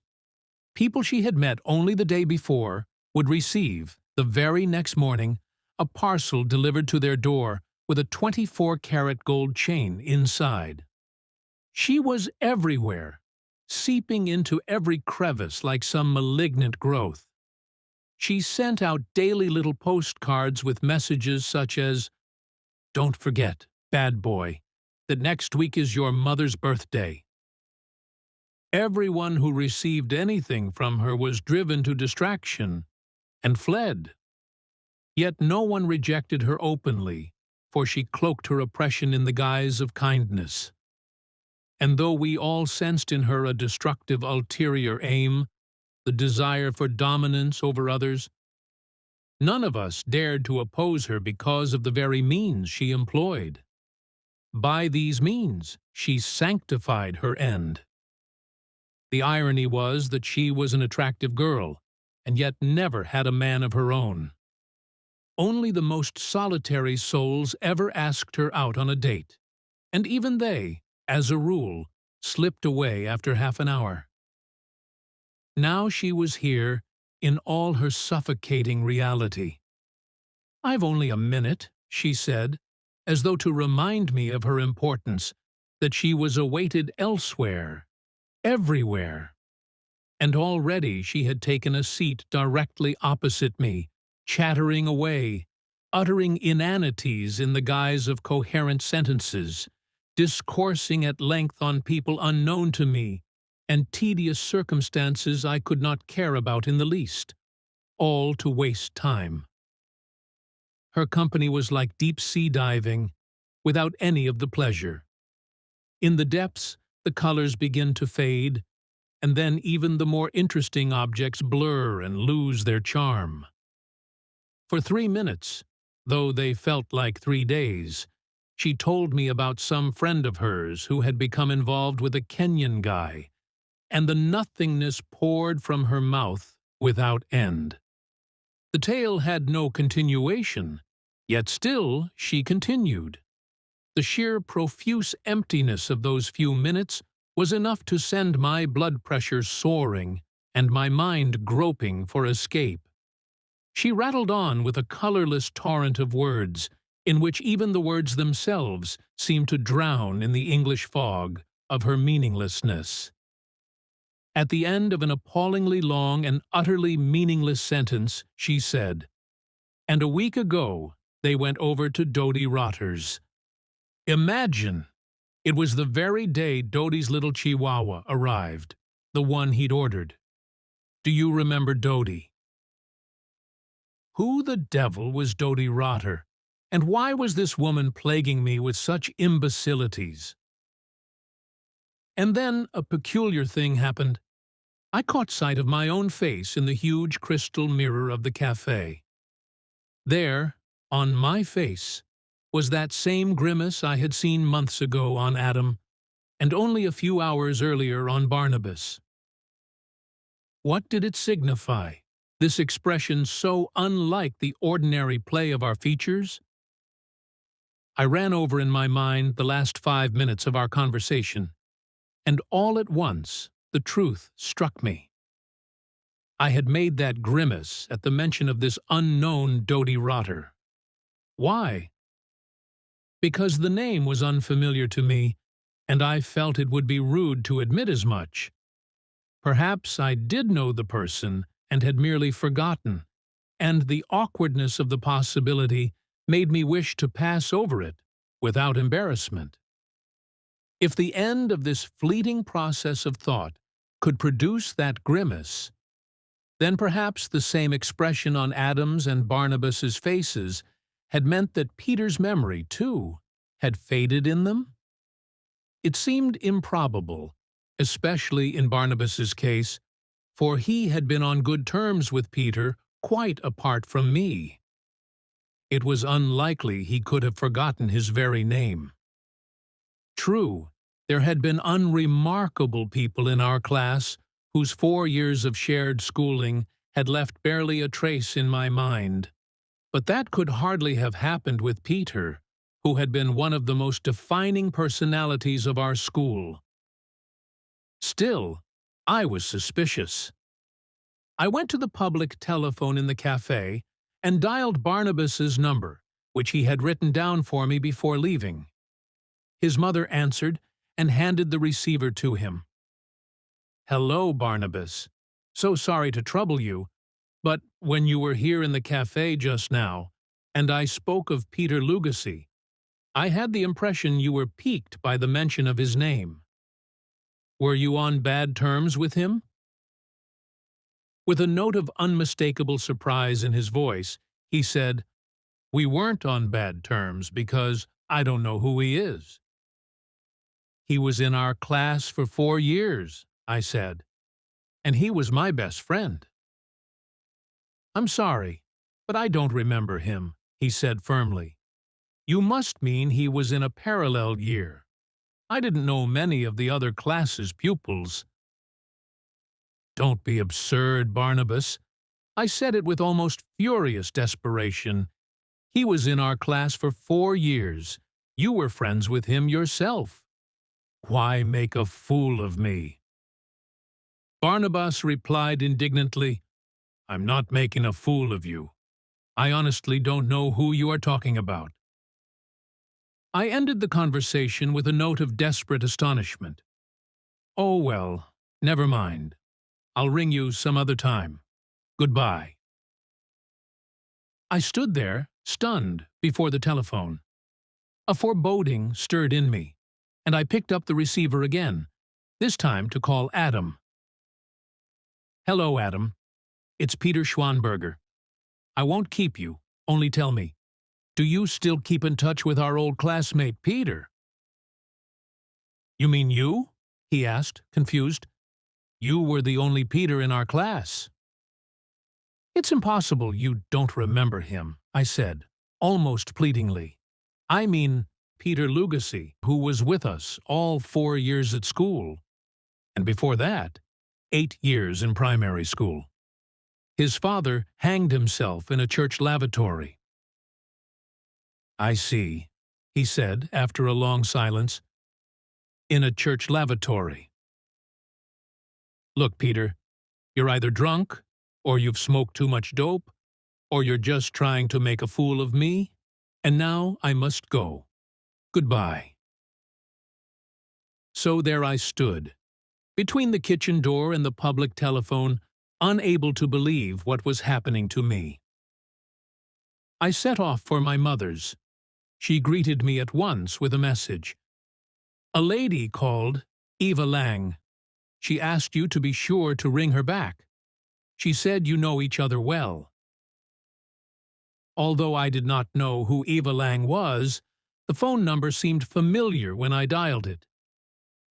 Andy's voice answered. "Hello, Peter.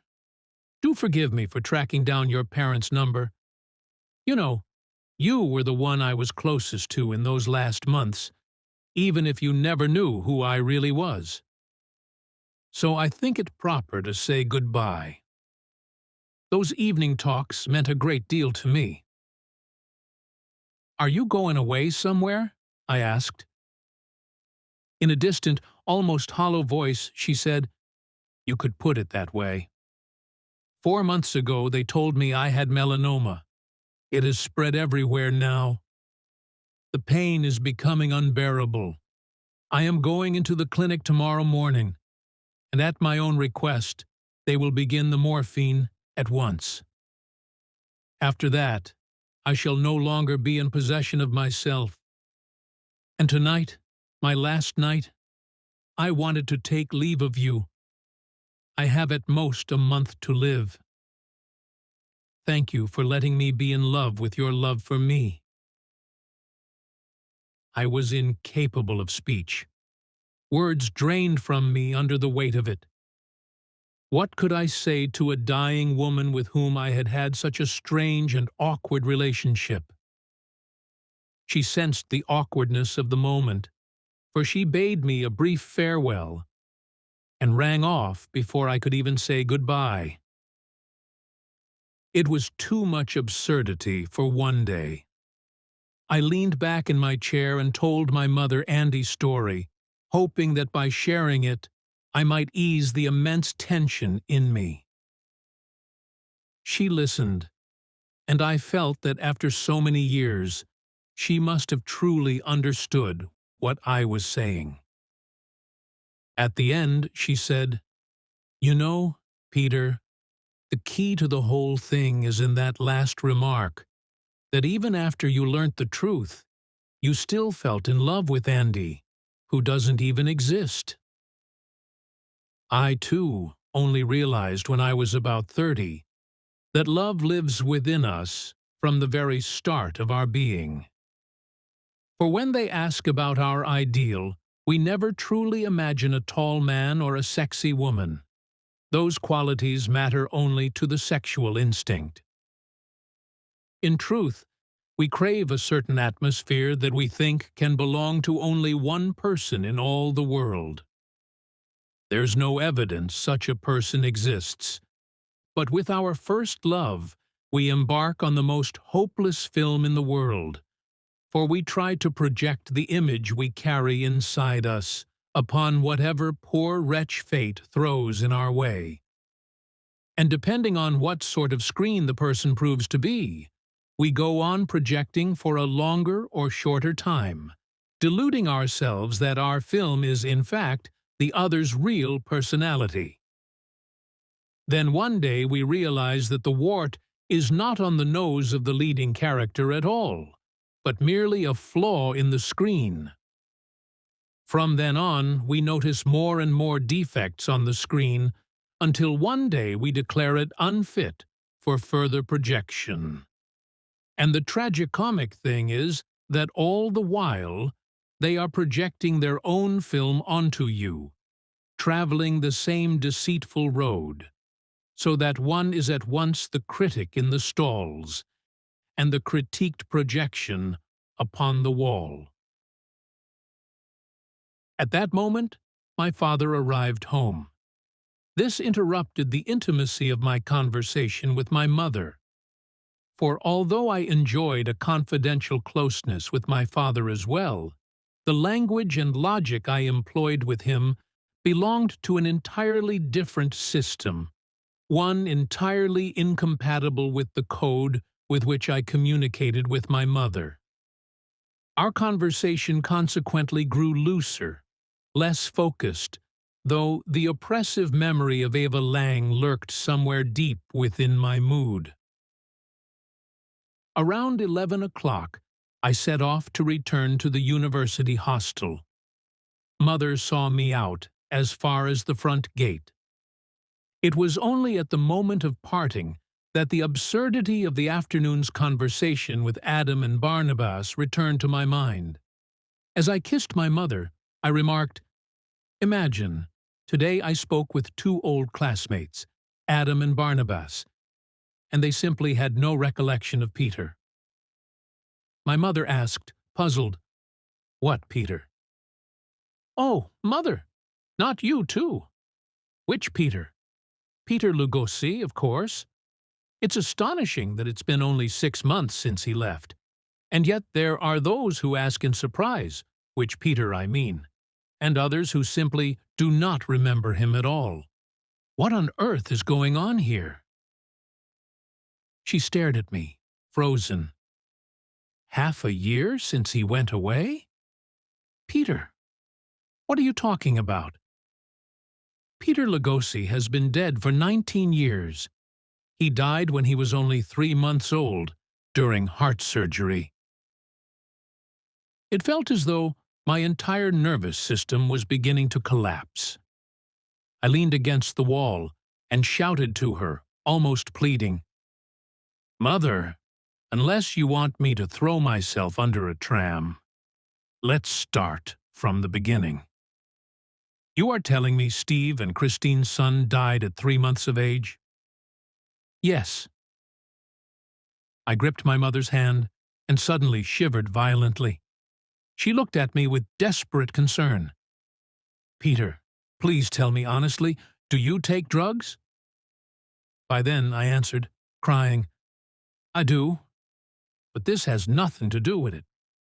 Someone who existed has disappeared, and no one remembers him." Mother embraced me. "Peter, come back into the flat, please." I followed her.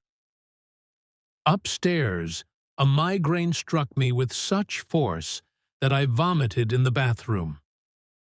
She administered a tranquilizing injection, and I remember nothing thereafter.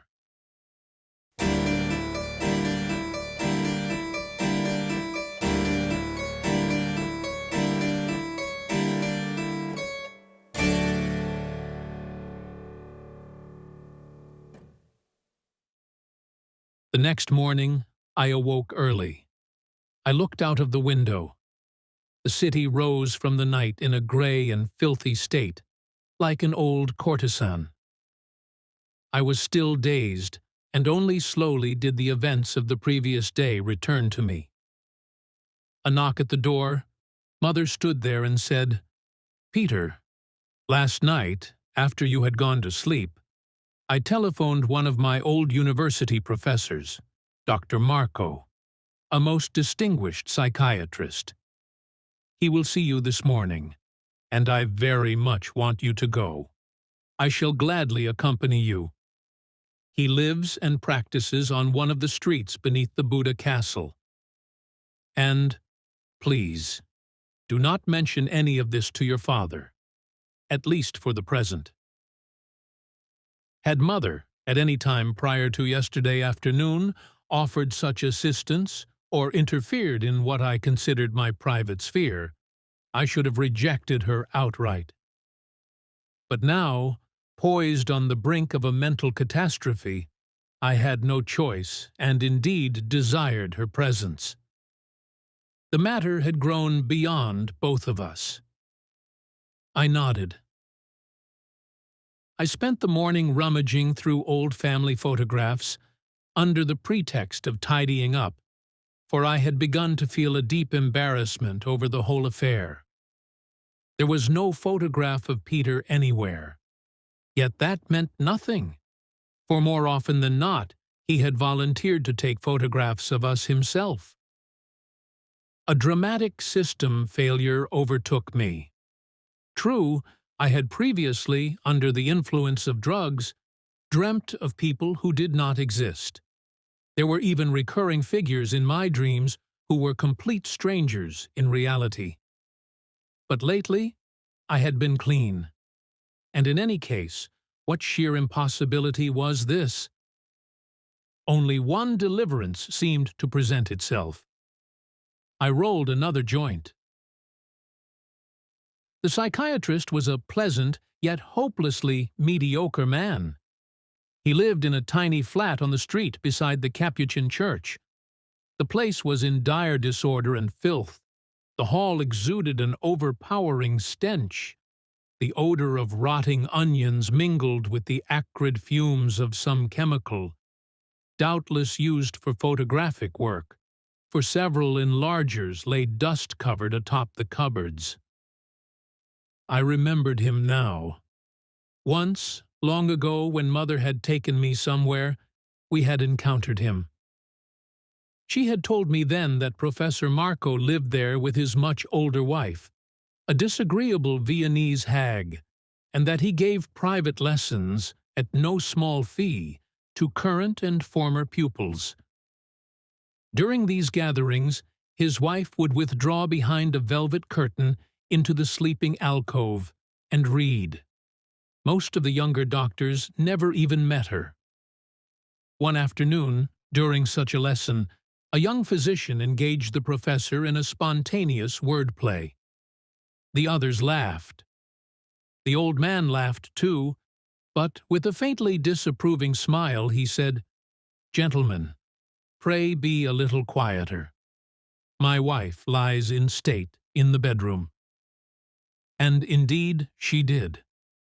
She had fallen ill that very morning and died.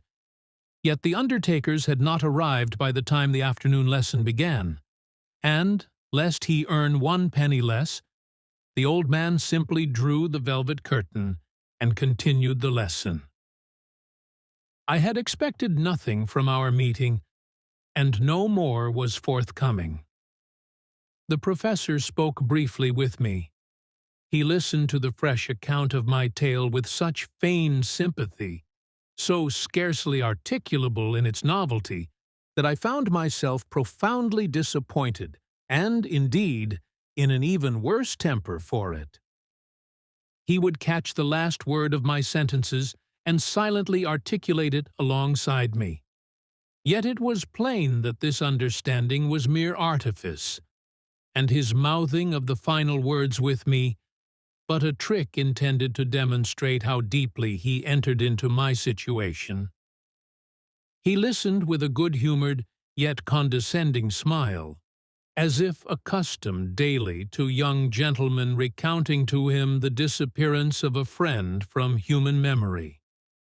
Beneath this pretense of understanding, a profound impatience lurked, born of his silent exasperation that he, a renowned professor at the Budapest Medical University, should be subjected to the visions of a drug-addled fellow who evidently had indulged the night before.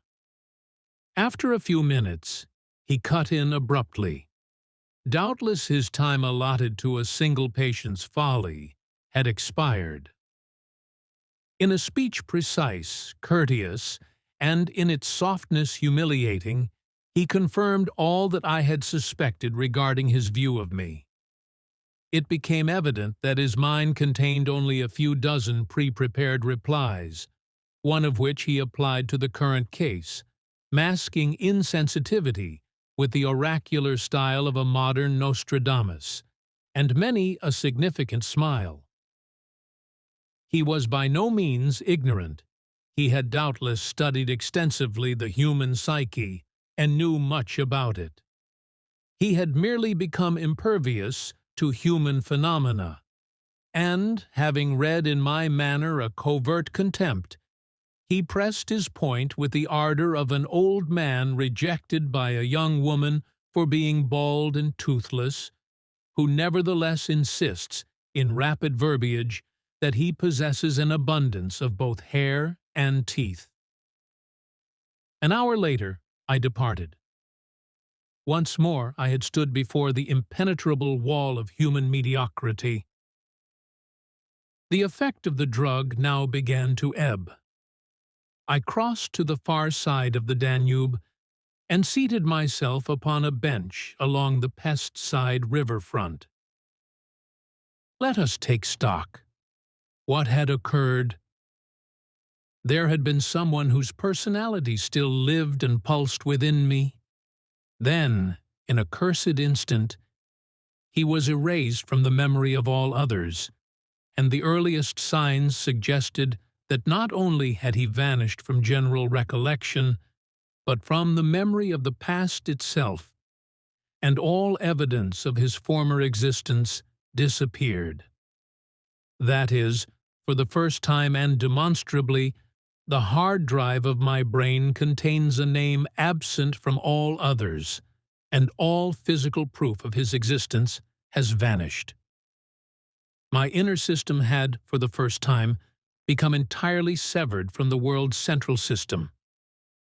That is one possible explanation. The other is that I had simply gone mad.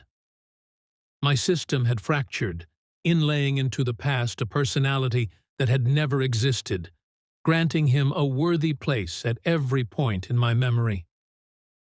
Yet here I sit, on the bank of the Danube. Around me, the vast metropolis pulses. Birds sing ecstatically above me in the trees. People stroll with dogs of every size. And every 5 minutes, tram 2 rattles past. The most tragic recognition in all of this was solitude. This was the first situation in my life in which I was utterly, irretrievably alone, as though afflicted with a disease unknown to anyone, without medicine or precedent. And I, it seemed, was both the patient and the laboratory subject. That afternoon I returned once more to my parents' home. My father was away, and so I found myself conversing with my mother, each of us speaking with an awkward restraint, carefully avoiding mention of the events of the previous evening. She spoke of trifles, mostly quarrels with my father. After a long silence, she suddenly said, "Perhaps I have not yet told you. Mrs. Fröhlich is dying. She has been in the university clinic for a week, and they say she has only days left. You might visit her, for she loved you so dearly." Smiling, I asked, "Is she still as whimsical as she once was? Do you remember the story about the wardrobe?" We laughed, though beneath the laughter lay a subtle tension, as though a corpse were lying in state in the next room. What could my mother be thinking of me now? She once again urged me to visit Mrs. Fröhlich in the hospital. I recalled that Peter and I had often visited the old lady together, and we had found much amusement in her company. Perhaps it would indeed be fitting to go, for perhaps she, who had never really been of this world, might still remember our visits. At this point, I must pause my narrative. For the listener who has never encountered absurdity in the course of his or her own life, my words may begin to seem incredible. Consistent with normal human reaction, anyone experiencing such an event would surely lose their mind at once, or at the very least fling themselves out of the nearest window. Yet those who have lived through similar circumstances know that, in reality, such matters do unfold otherwise. For the familiar, unruffled current of the world around us does not furnish the medium in which to go mad, as a Shakespearean hero might. Long ago, I became convinced that not even Juliet would, in truth, have stabbed herself with Romeo's dagger. Such a solution may seem plausible upon the stage, but in real life it is quite improbable. Life, like some filthy and malicious ocean, envelops the struggling soul. The resistance of the water slows the thrashing of the drowning, until spontaneous passion's ebb and alarm gives way to a dull, numbing indifference, and we ourselves become part of the ocean. We learn from society the patterns of conduct required when a beloved departs, when we are cheated in a restaurant, or when our mother dies. But there exists no guide for the disappearance of one in this peculiar manner from the annals of the past. I had nothing left to lose. I set out to visit the old lady.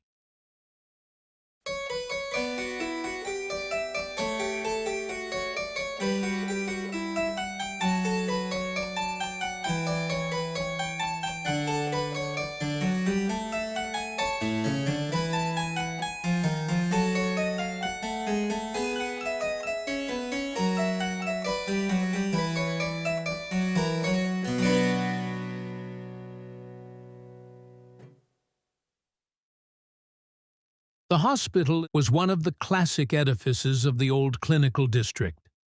19th-century red brick buildings, imposing marble gates, vast, empty corridors.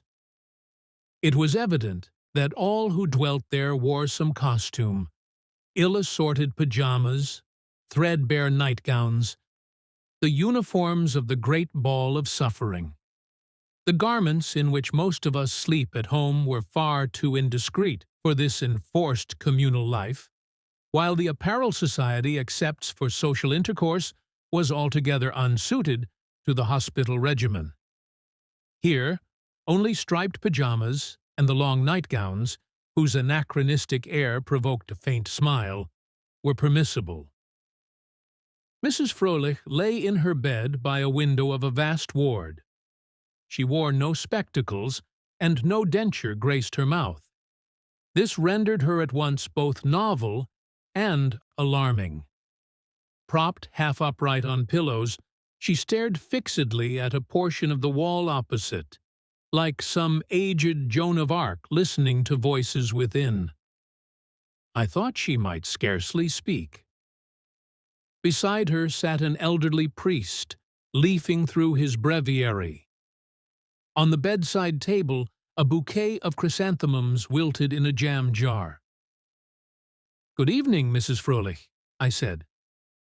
Without looking at me, she responded, "Laudetur Jesus Christus."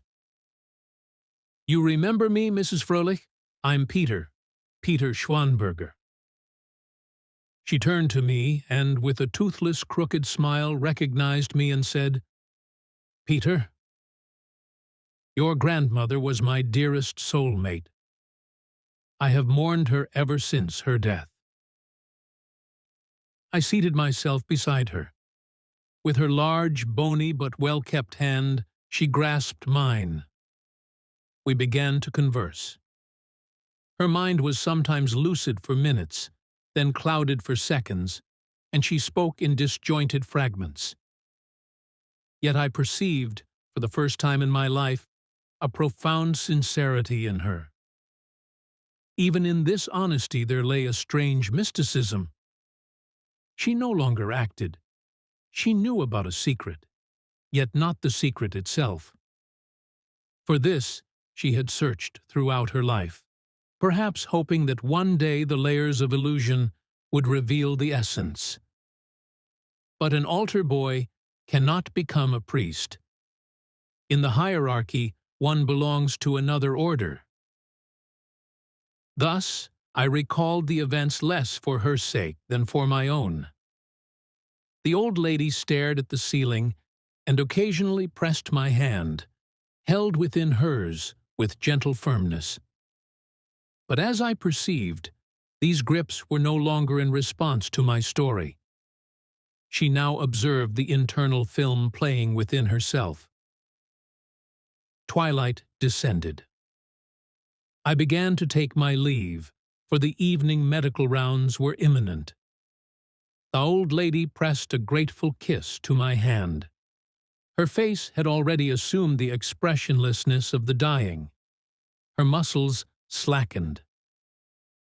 As I bent over her, she lightly touched my cheek with her hand, and in a faint, wheezing voice murmured, "And tell me, my dear Margaret, do you love chrysanthemums too? They are beautiful, so very. The memories—" She turned her head to the side, gazing long upon the flowers. A distorted half-smile flickered across her face. "She is rambling already," whispered the nurse, who had brought her evening medicine from behind me. "Margaret was her sister. She died here with us as well." I had scarcely stepped into the hospital's courtyard when the elderly priest, who had been hunched over next to the bed, came up beside me and said, "Forgive me for addressing you. I might have done so inside, but since fate, quite against my will, drew me in as a listener to your life, I feel, after what I have heard, that I cannot let you go without a few minutes' talk." I held out my hand and introduced myself. "Schwanberger?" he muttered. "Well, I am Alban Mayer, a Catholic priest and chaplain of this hospital." For a while we walked on in silence. Tall and gaunt, he carried, despite his stoop, a certain aristocratic air by virtue of an exceedingly noble head, as though he looked out at me from some 18th-century French portrait. His face was narrow, his lips thrust forward oddly. His eyebrows were thick and thoroughly grey, with a hint of the diabolical, and his hair rising on either side gave the effect of horns. A black cloth cloak covered his cassock, and in his hand he carried a large abbé's hat. "Pray do not think me impertinent," he said at last, "but I once knew a gentleman who bore that same uncommon surname. He served in the 1930s as one of the wardens of the great synagogue in Budapest." "He was my great-grandfather," I answered softly. He visibly breathed more freely, and continued in a confidential tone.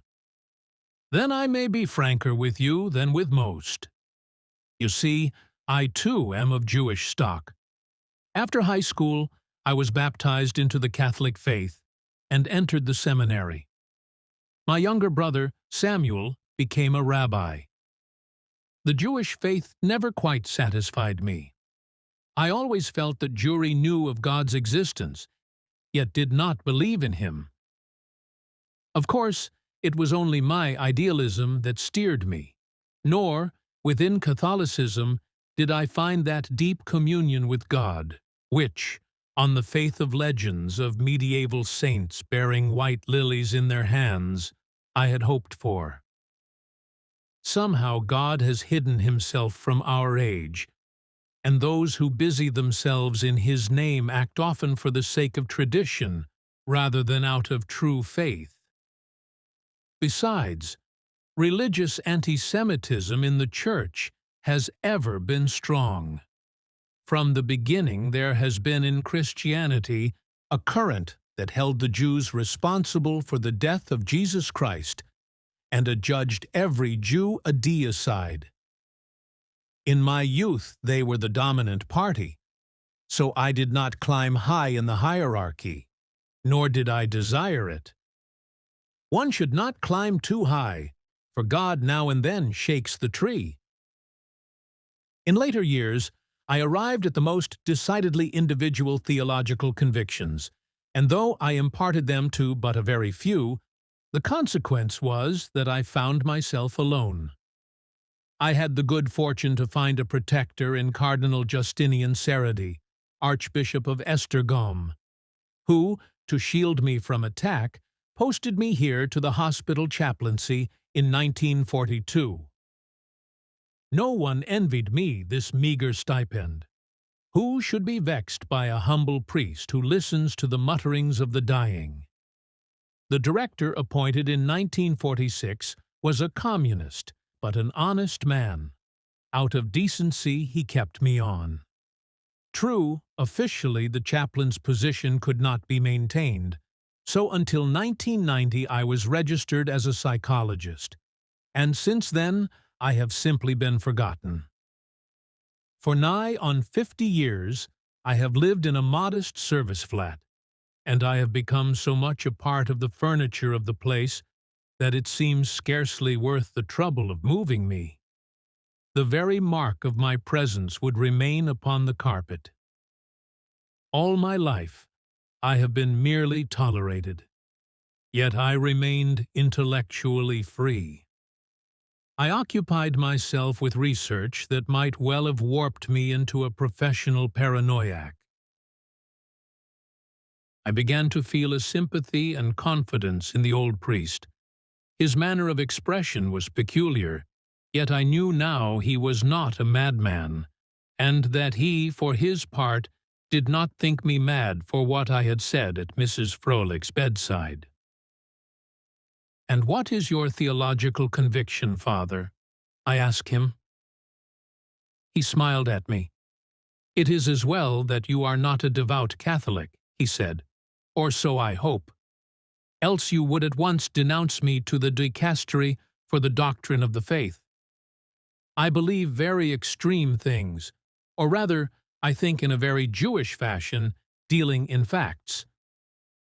In my opinion, Jesus did not die upon the cross.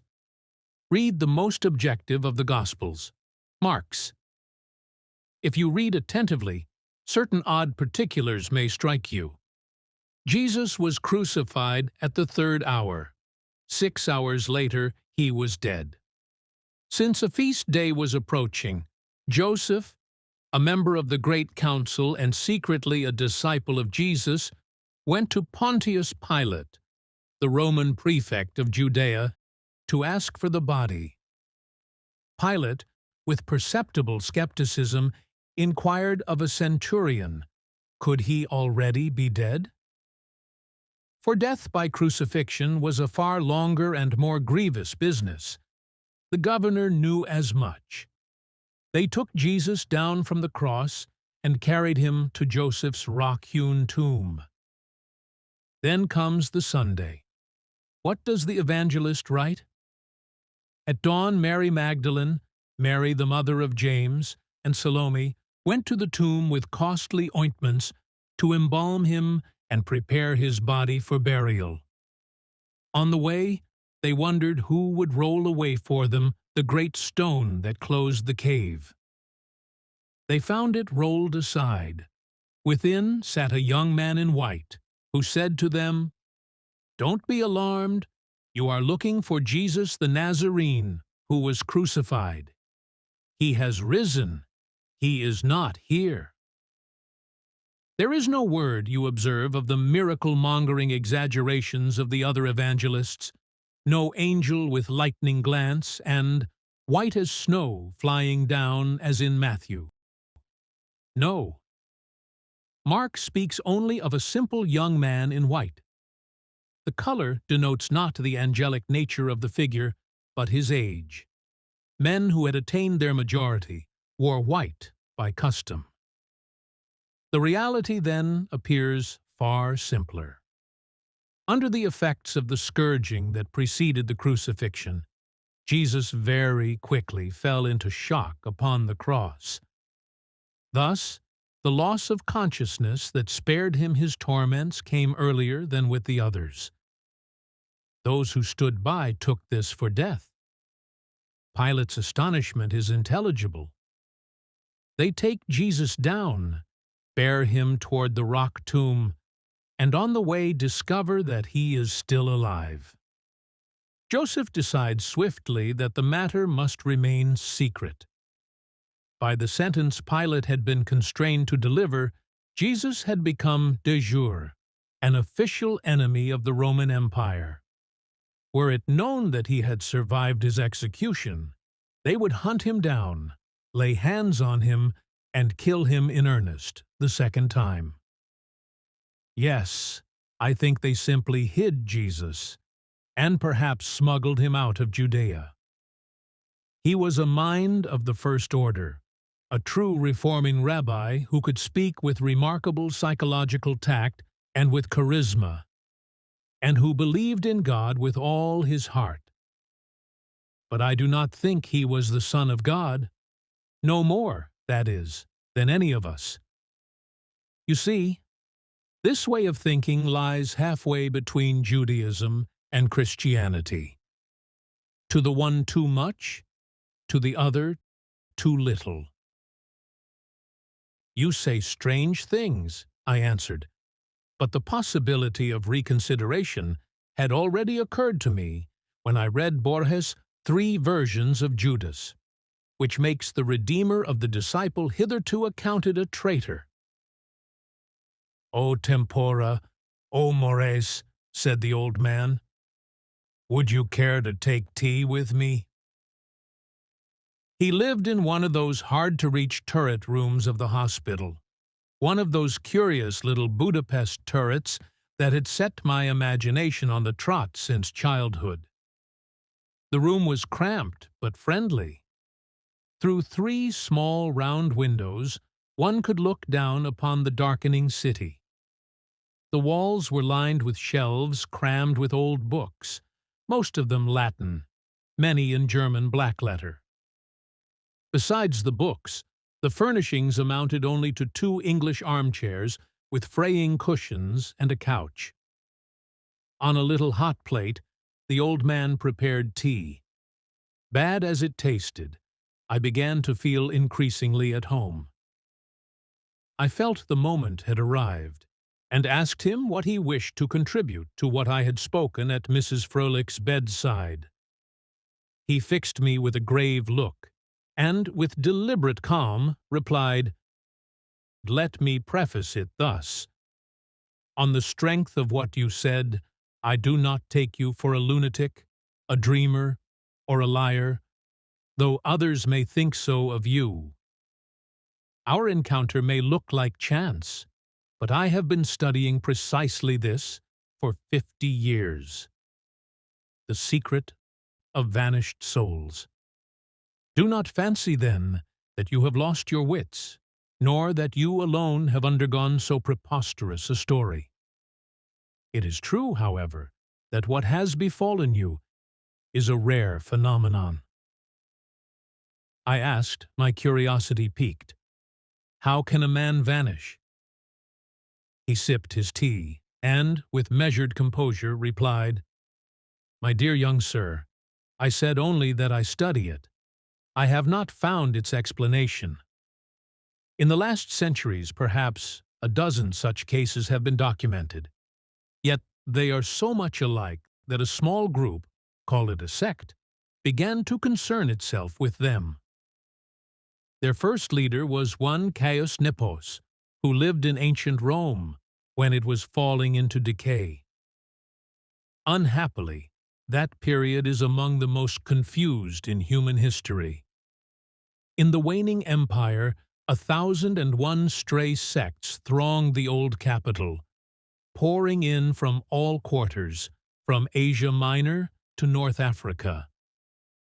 The old power had no strength left, and the new, Christianity, had not yet gathered its force. Conjurers, impostors, fire-eaters, wandering prophets swarmed the once lovely streets, turning the marble buildings into an Eastern bazaar. Scarce a pure voice could be heard, or, if heard, was distorted into common clamor. All seethed and steamed with sultry vapor. It was a paradise of charlatans. In that age, our Nepos wrote his Metamorphosis, of which one can so little say how far it rests on fact, and how far on fancy. After his death, his sect dwindled to absurdity. Yet I have always felt that, despite all his exhibitionism and his scampish propensities, there lay in him a real secret, something he knew, or at least strongly suspected. What is the metamorphosis about? In effect, this, that there exists a state more dreadful than any earthly torment or infernal suffering, the so-called Eraclium, which is the most horrid condition conceivable. For reasons unknown to us, some mysterious force from time to time makes a human being vanish, not merely in body or mind, but effaces them even from the memory of mankind. Nor is it enough that his earthly life and all remembrance of him are obliterated. He is kept alive in some strange condition and tortured still. Tradition has it that he is transported into a dimension where the direst loneliness awaits him, while his yearning for love is whetted to the utmost, and every kindly feeling is drawn away from around him. The ancient Egyptian priests, it is said, knew the secret of the Eraclium. For the Eraclium needed suffering. It is as though it fed upon it, lived by it. At times not to be inferred by human logic, it exacts fresh victims. yet I think even the priests of old did not know its exact operation. And Nepos wrote of one thing more, that for some reason the Heracleum always leaves the vanished man in the memory of one person, or, very rarely, two. In the cases known to him, this was provably so. Whether these remembrancers were the instruments or the victims of the system cannot be told. But either way, the condition is equally appalling. And, to conclude, let me add this. The Heracleum invariably takes care that the one left remembering should learn, from someone, the secret of this dark power. Do not, therefore, count our meeting today a matter of chance. Alas, my dear young friend, would that we had met otherwise. If God still is at all, may He be merciful to you. The disclosure of the secret had plainly exhausted the old man. He sat listlessly, scraping with his spoon at the sugar that had settled at the bottom of his teacup. One question, however, would not let me be. "Tell me," I asked, astonished, "how did Caius come to know in what circumstances the vanished find themselves?" With a somber look, he replied, "In some manner this power always contrives to make it known. The author does not speak plainly of it. He hints only that the manner of the communication is itself scarcely merciful." Oddly enough, I felt much better. It is an old formula. A death sentence known with certainty is easier to bear than waiting upon a possible reprieve. A ghastly condition, but at least a condition, when set beside the earlier uncertainty. I took my leave. The old man clasped my hand for a long time, then he drew me towards him, embraced me and said, "I do not believe that ever again shall our paths cross. Much as I take to you, my commission is expired, and I do not believe we have any further business with one another. I have not brought good news into your life, nor do I expect that you will carry away pleasant memories of this evening. But accept my platonic friendship, since fate has precluded the possibility of a real friendship indeed." I trudged home at an easy pace, walked the length of Budapest, and crossed the Danube by the chain bridge. By now it seemed only natural to pass these days at my parents' house. I did not look for their understanding. How should one understand the incomprehensible? Yet their nearness brought me a measure of relief.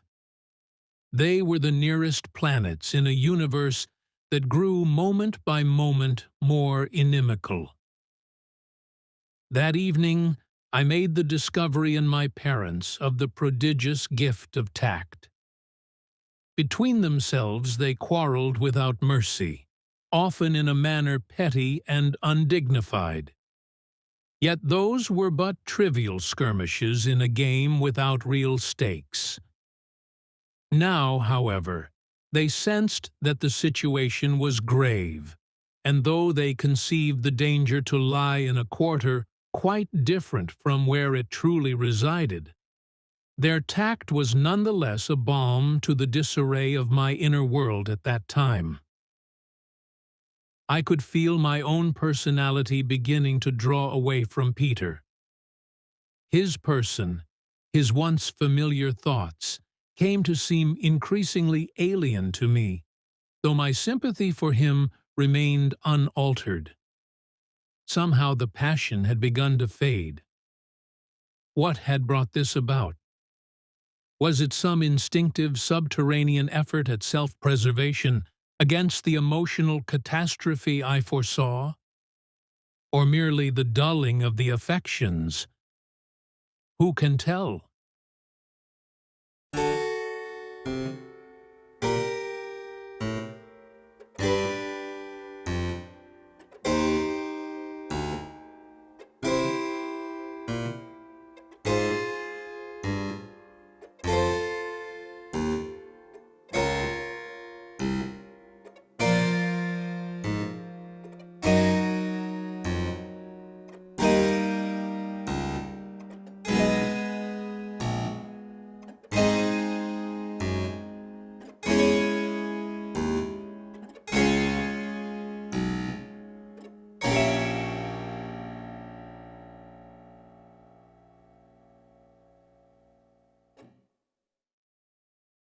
Thus, the months slipped by, and we were already in the midst of another summer.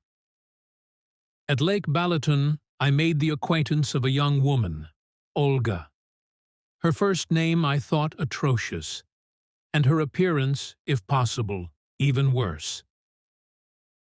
Her mother, a well-known arts columnist, contributed incomprehensible, snobbish articles to certain blue-stocking periodicals which subsisted precariously on public subsidy, and which, beyond the narrow circle of the trade itself, nobody ever read. She was a large, slovenly woman, like some genie bereft of its magic lamp.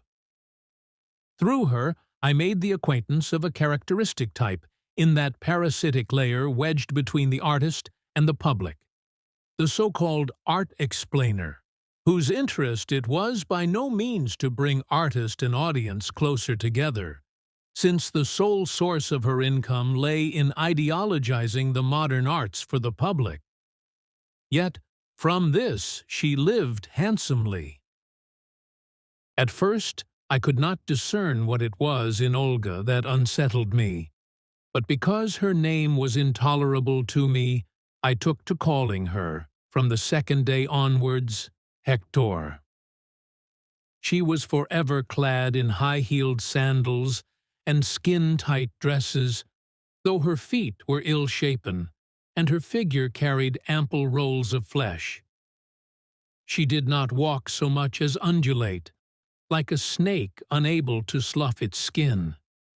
Yet her handshake was that of some industrial shredding machine, capable, I imagined, of devouring a motor lorry.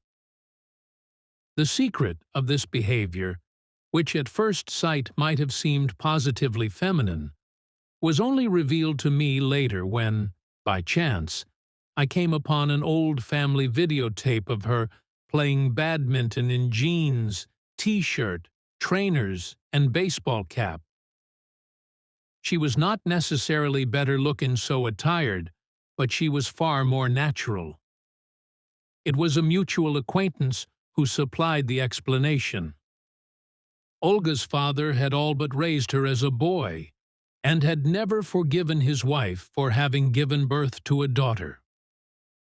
At 18, Olga had gone to one of Budapest's gay bars, and there had fallen in love with the transvestite proprietor, who was, however, perplexed to find that if fate had made one a woman, one should not be feminine. He set about retraining her to be a woman, but as he himself was an imitator of women, the result was that Olga was fashioned not into a woman at all, but into a homosexual boy. In effect, her behavior had undergone a double translation.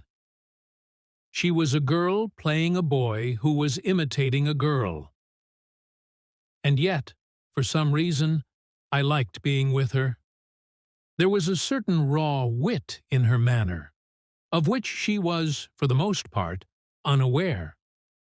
She was seldom kind to anyone, yet people bore her no grudge for it. Within a few months, it had become plain to me that deep within her personality there lurked a hunted, timid creature, capable of loving and of giving love, but entirely consumed by the complex neuroses she bore as the painful inheritance of a loveless, frigid family life. At the same time, she was immensely proud of that family. She spoke of her mother's erudition and the genius of her writings with such unshakable certainty that one listening to her might have thought Thomas Mann beside her mamma, no more than the reporter of a provincial Albanian tabloid. If Olga fancied herself verbally attacked, she would advance upon the foe, retreating forward, as it were, and with admirable strategic sense would so present the situation that her assailant would soon find himself confronting not a mere girl, but the opinion of a refined household of high culture, an unapproachable caste of the intellect. To dispute with such a representative was tantamount to revealing oneself with vulgarity and ignorance.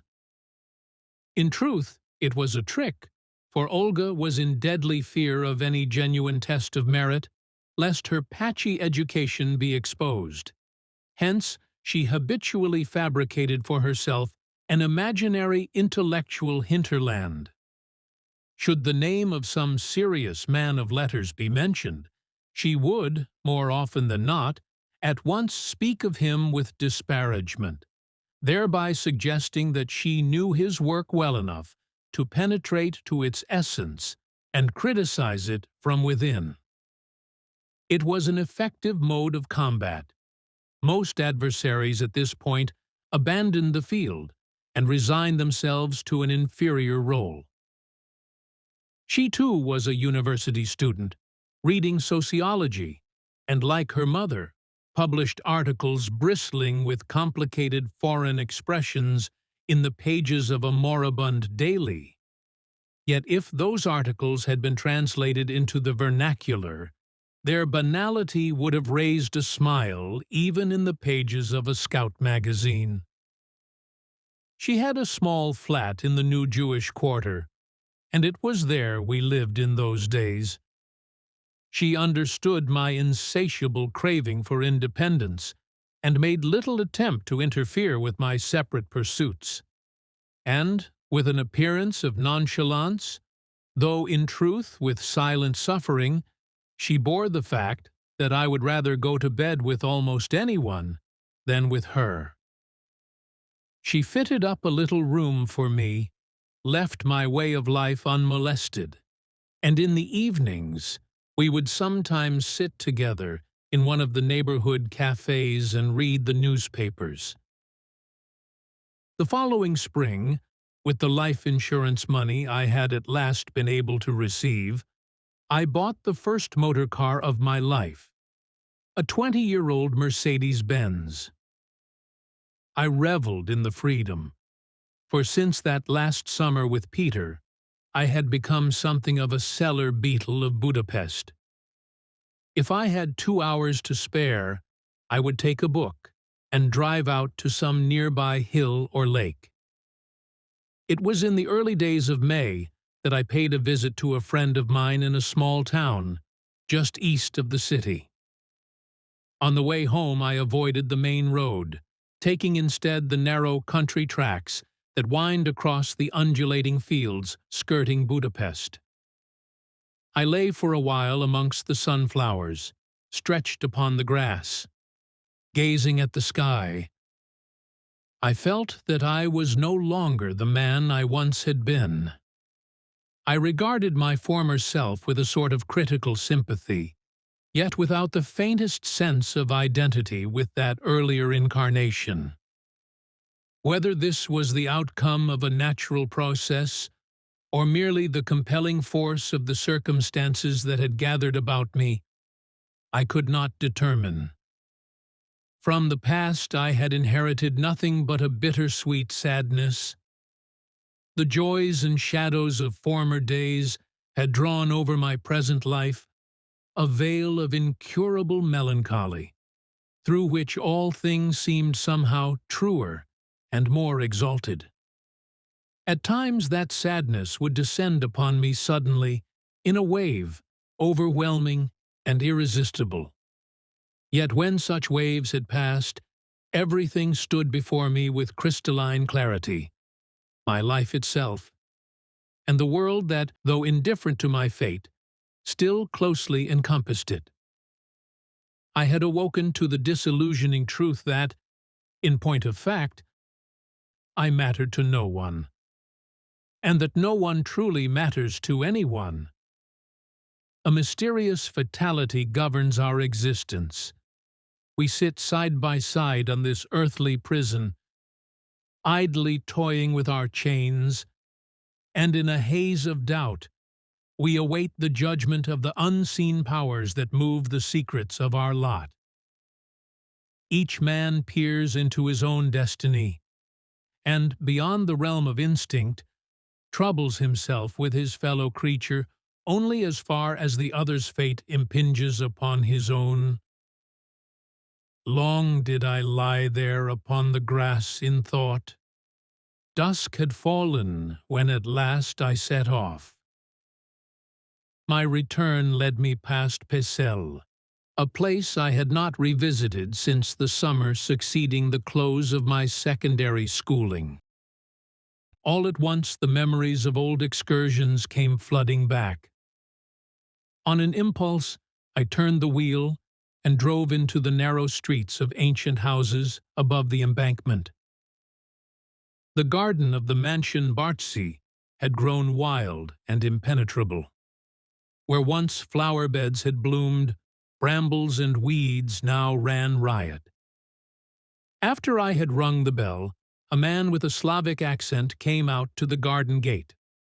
At first he was wary, but when I explained that a painter had once lived here, in the winter garden, a family friend whom I had visited on a single occasion towards the end of my adolescence, his manner softened, and he told me that he too had heard of Vincentus.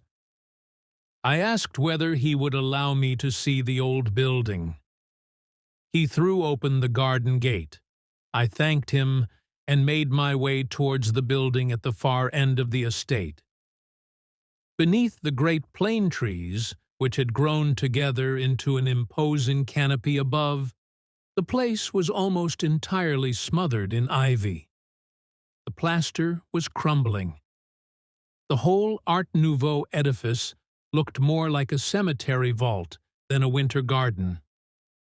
The little gate creaked rustily, and one of its shutters came loose as I pushed my way in. Contrary to expectation, the dim interior was surprisingly tidy. The skylight window of former days had partly caved in, and a branch from the chestnut tree above drooped inside, caressing the walls. Everywhere canvases were leaning against the walls, blank ones and unfinished works, genre scenes and vases of flowers, table still lifes with pheasants lying slain beside fruit, portraits of little girls. In short, all those pictures that the petty bourgeois patrons had commissioned from this talented man. Further back, in the half-light, 3 large frames lay one upon another. The upper canvas half covered the one beneath it. A hand was visible, a hand holding a translucent crystal chrysanthemum. The moment was at once magical and demonic. I lifted the upper canvas. The sunset light, filtering through the branches, fell upon a face. My own. The painting was of myself.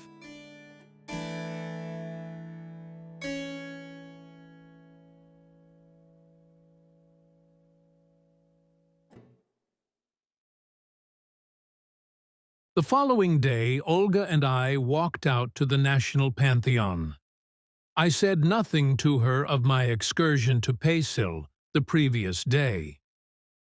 For some time by now, and especially since that revelation of yesterday, I had lived with the conviction that I bore upon my brow the mark of the chosen, with all its somber implications, and that this could not be mixed with the callous indifference of the profane world. The day was blustery, yet exquisitely beautiful. We sat down by the grave of Costolani. The affection for his works was, perhaps, the only thing Olga and I had in common. However superficial her taste in letters, however much it followed the passing currents of fashion, she clung to Kostolany's writings with an inexplicable passion, no less inconsistent than that of the murderous Sicilian mafioso who crosses himself with unfeigned fervor before every Catholic church. We sat in silence. I fixed my gaze upon the stones.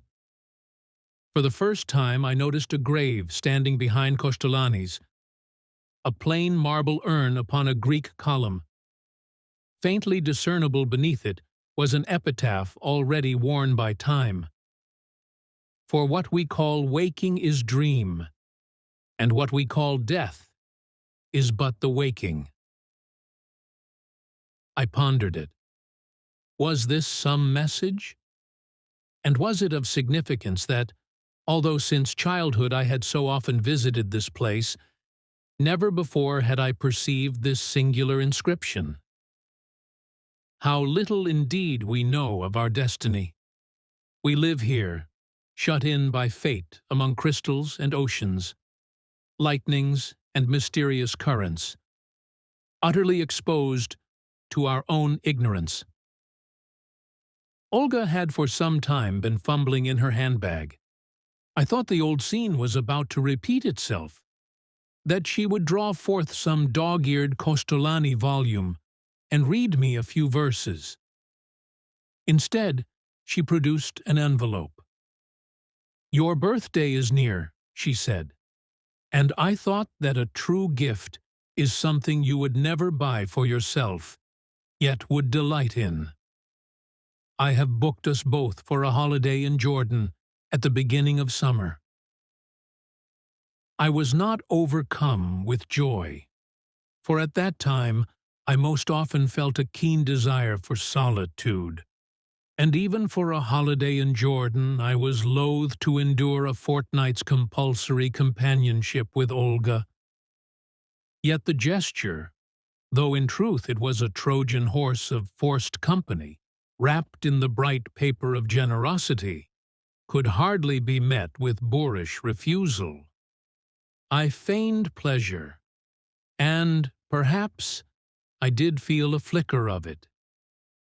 It would have been better to travel alone, yet at least the journey and its manifold impressions would detach me from the ceaseless gnawing of self-reproach.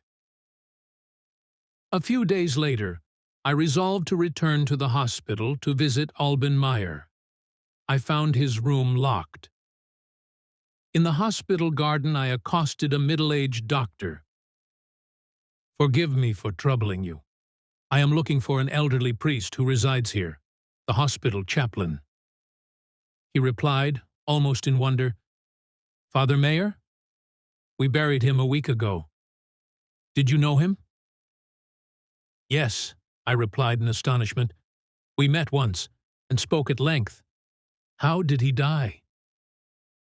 He leaned in a voice scarcely above a whisper replied, "A long and sorry tale. The old man was put to shame in the cruelest fashion, and his heart could not withstand the stress of humiliation." "Who humiliated him?"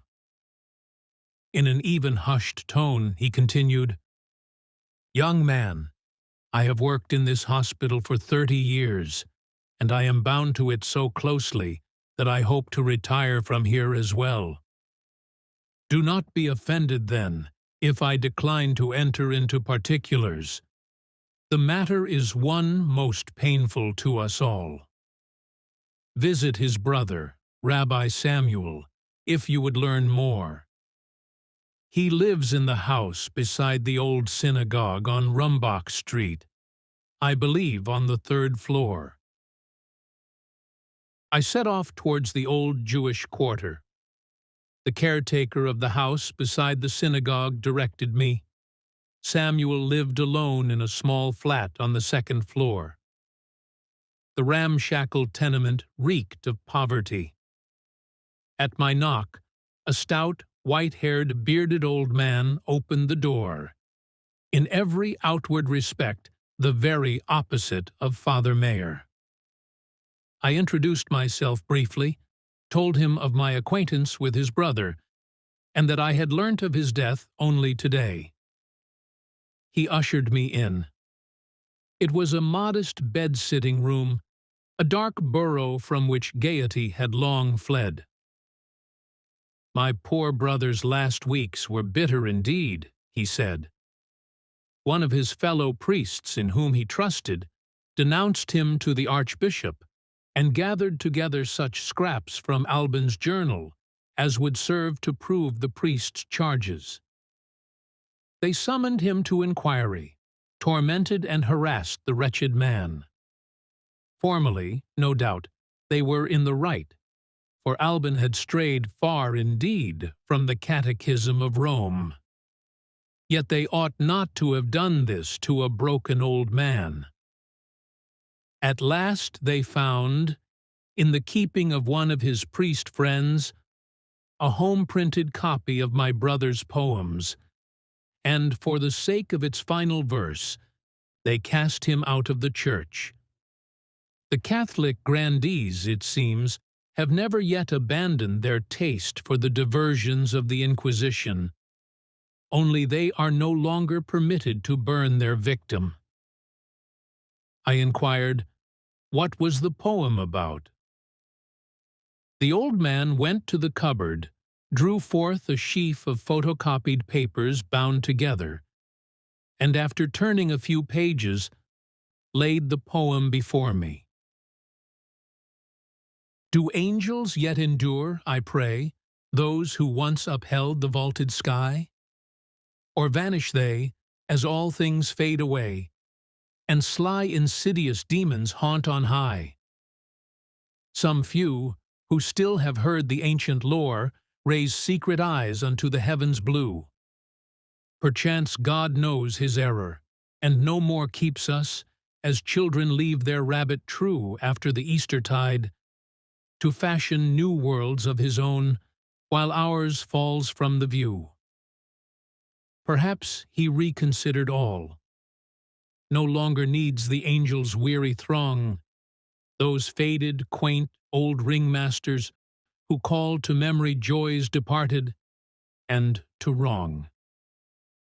A forlorn host in modest silence lies, of that great failure none shall more apprise, nor again descend on golden, frayed-winged flight, to reveal the tale's conclusion to our sight.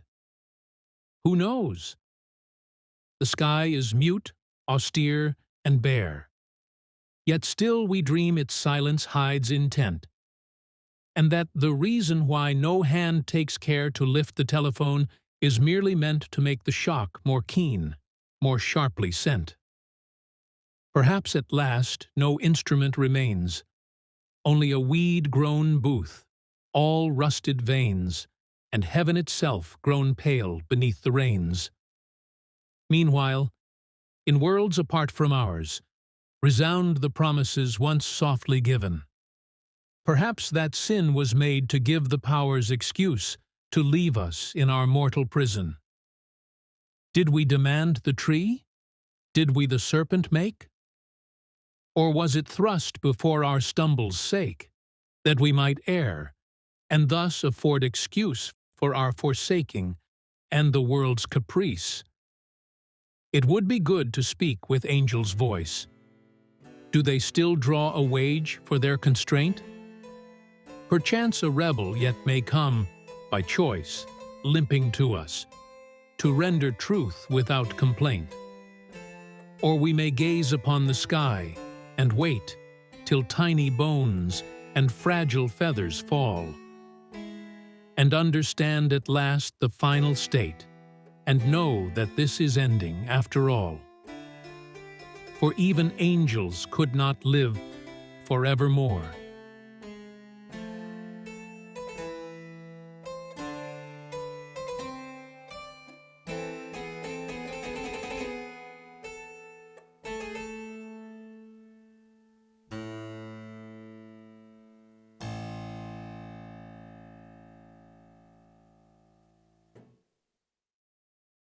The day of our summer journey came. Olga had persuaded herself more and more into our relationship. She packed with the excitement of a bride preparing for her honeymoon. Her fussing over every detail irritated me.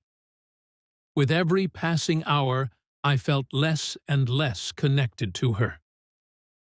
We arrived at the airport looking to all the world like some pitiable petty bourgeois family. 6 pieces of luggage, 5 of them Olga's, filled with trifles of no earthly use. In one case, for instance, she had brought her ball gown and an iron in order to press it before wearing.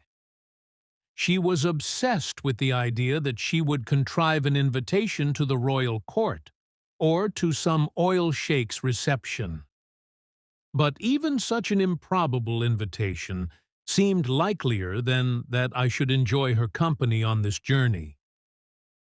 The aeroplane was crowded and intolerable.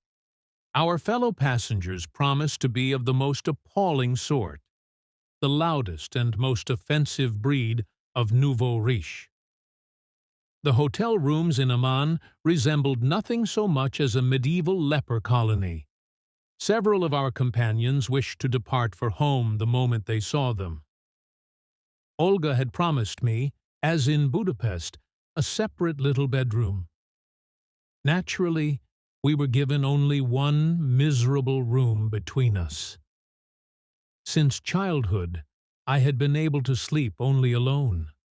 Even in the student hostel I had fought for my own quarters, and the few compulsory school excursions where I had been forced into communal sleeping arrangements had verged upon psychological collapse for me. I never understood those who cling to one another day and night, never leaving the other a breath of air, even invading the sanctity of nocturnal rest. Sleep, from my earliest years, had seemed to me my most intimate private affair. Everything, therefore, conspired to make the coming fortnight as wretched as possible. Olga's gaiety, too, ebbed away rapidly. Until then, she had perhaps trusted in a miracle, had hoped that a change of surroundings might draw me nearer. But the first hours after our arrival confronted her with the truth, and she realized that I should never love her, nor desire her, with anything approaching the fervor she felt for me. The organized excursions held no attraction for me, hemmed in as they were by the monstrous company of our fellow travelers. There was neither air conditioning nor even a fan in our room. The merciless sun scorched the walls until the heat was unbearable. I would fling myself about the bed for hours, and the sleep that at last overcame me was stupefying, leaving me wearier and more dejected than before. A few days later, Olga said to me at breakfast, "You sleep dreadfully restlessly. You talk a great deal in your dreams, and you say such strange, curious things, as though you were not yourself at all." She went off that morning on an excursion with the others. I pleaded a headache and stayed behind. All through the day, her remark returned to my mind. When on the next morning, and again the morning after, she told me of my nocturnal mutterings, even quoting a phrase or two, each time adding that it all seemed to belong to some personality other than my own, I knew now that this was more than mere troubled sleep. The truth was approaching me as an inescapable shadow. I knew I could not avoid this truth. Yet much would depend on the manner of our encounter.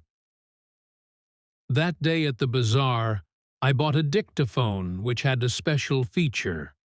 Whenever it detected speech or noise, it automatically set the recording in motion. That evening, so that Olga should not notice, I placed it on the bedside table in an open bag. My next awakening brought me no better spirits, but I was eager for Olga's departure with the others. Our relationship had by now grown utterly cold, so much so that this forced intimacy imperiled even the possibility of a later friendship between us. In the dictaphone's cassette, the tape was at its very end. I began to listen. The first minutes were confused, followed by some 20 minutes of silence according to the recorder's digital clock. But when my voice was heard on the recording a second time, it was uncanny. From the first instant, I knew that it was not myself, or at least not any self I knew.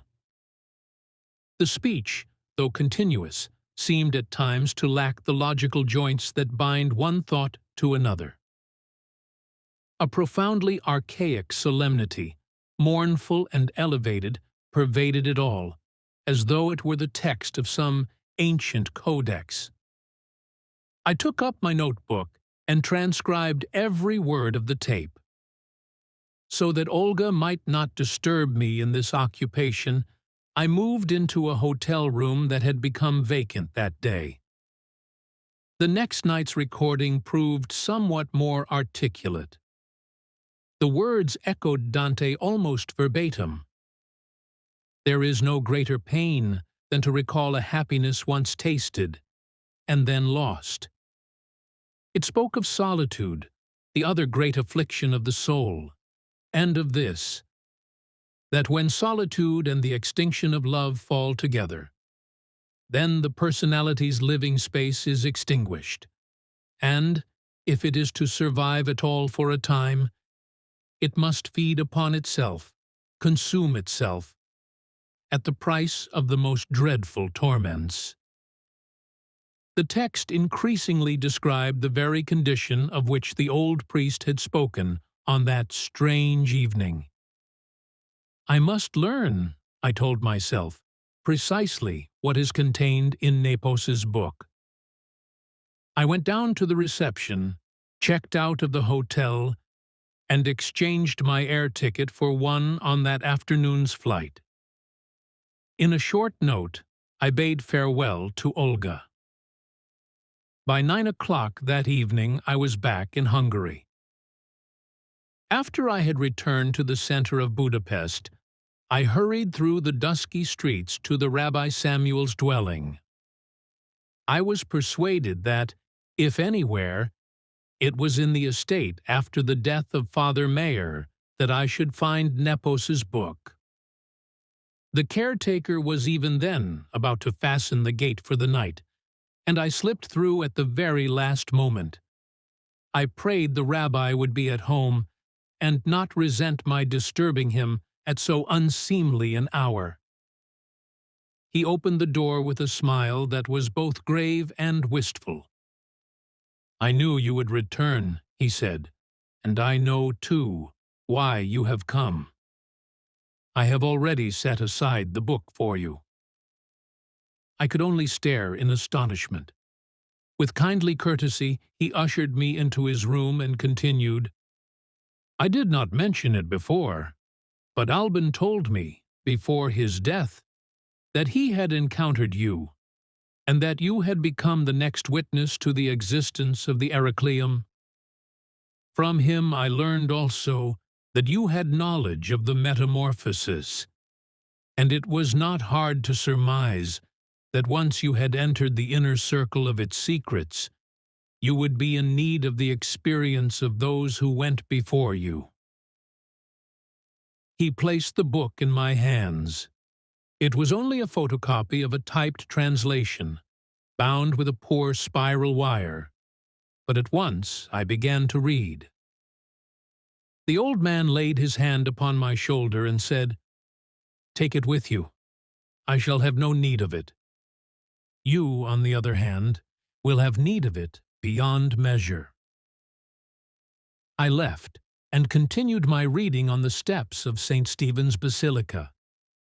It was a singular text, with many allusions to matters of which I had not the faintest comprehension.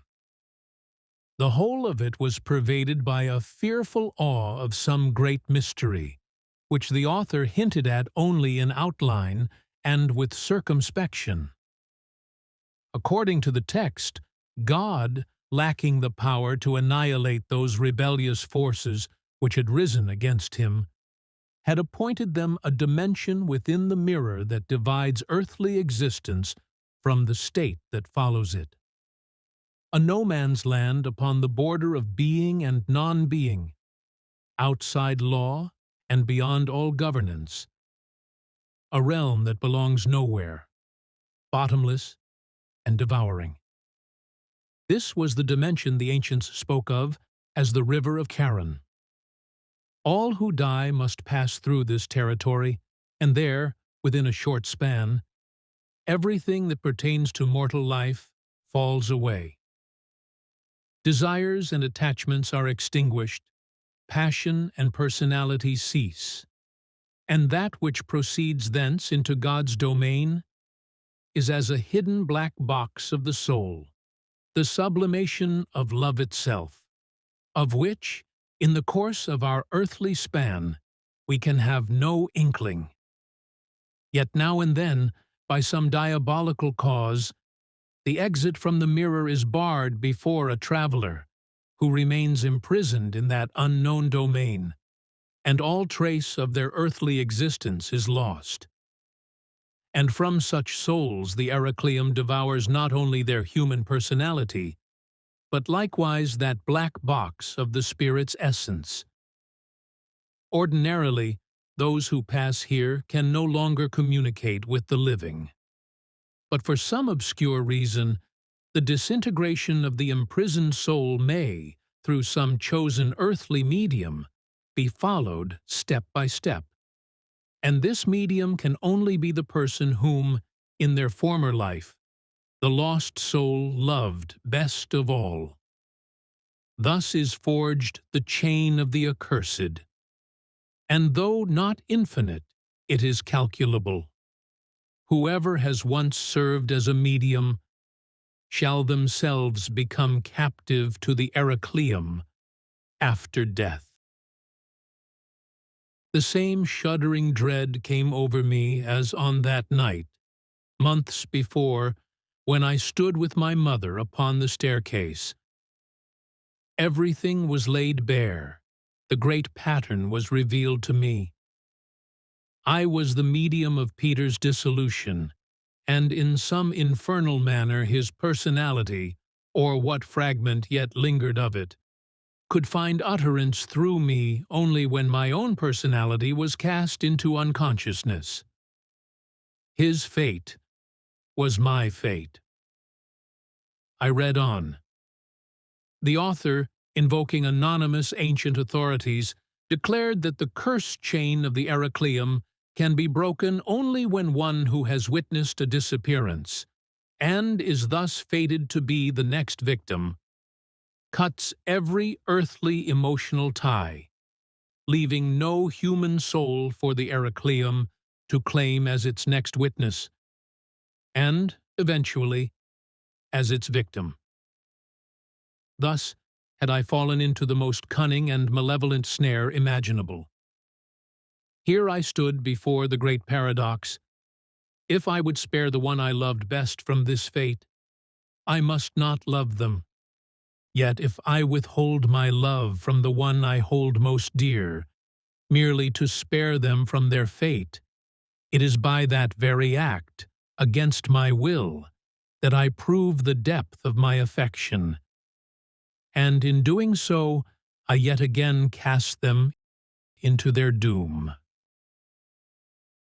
My head swam, numb and reeling. I stumbled back to my parents' house. Everything seemed futile. Every deed of mine upon this earth doomed to vanish. All would be effaced. My memory, my love. There would be no one to cherish me, no one to recall that I had ever been. With appalling rapidity, I began to detach from all that had once held meaning. The web of my entire life collapsed within my consciousness. As surely as the universe itself must one day crumble into ultimate dissolution. Between myself and my mother, as she entered the room, stretched the distance of light years. I knew that what she supposed she felt for me would vanish. I would not become a stranger to her. I would simply cease to exist, neither here on earth nor anywhere else. And Peter, how long had he known he was a medium, his fate irrevocably sealed? I began to comprehend the strange words he had spoken after his father's funeral. The whole system is mistaken. Yes, gravely mistaken. And I understood, too, why his voice had faltered when he had added, "Guard, O Lord, the soul's secret ways."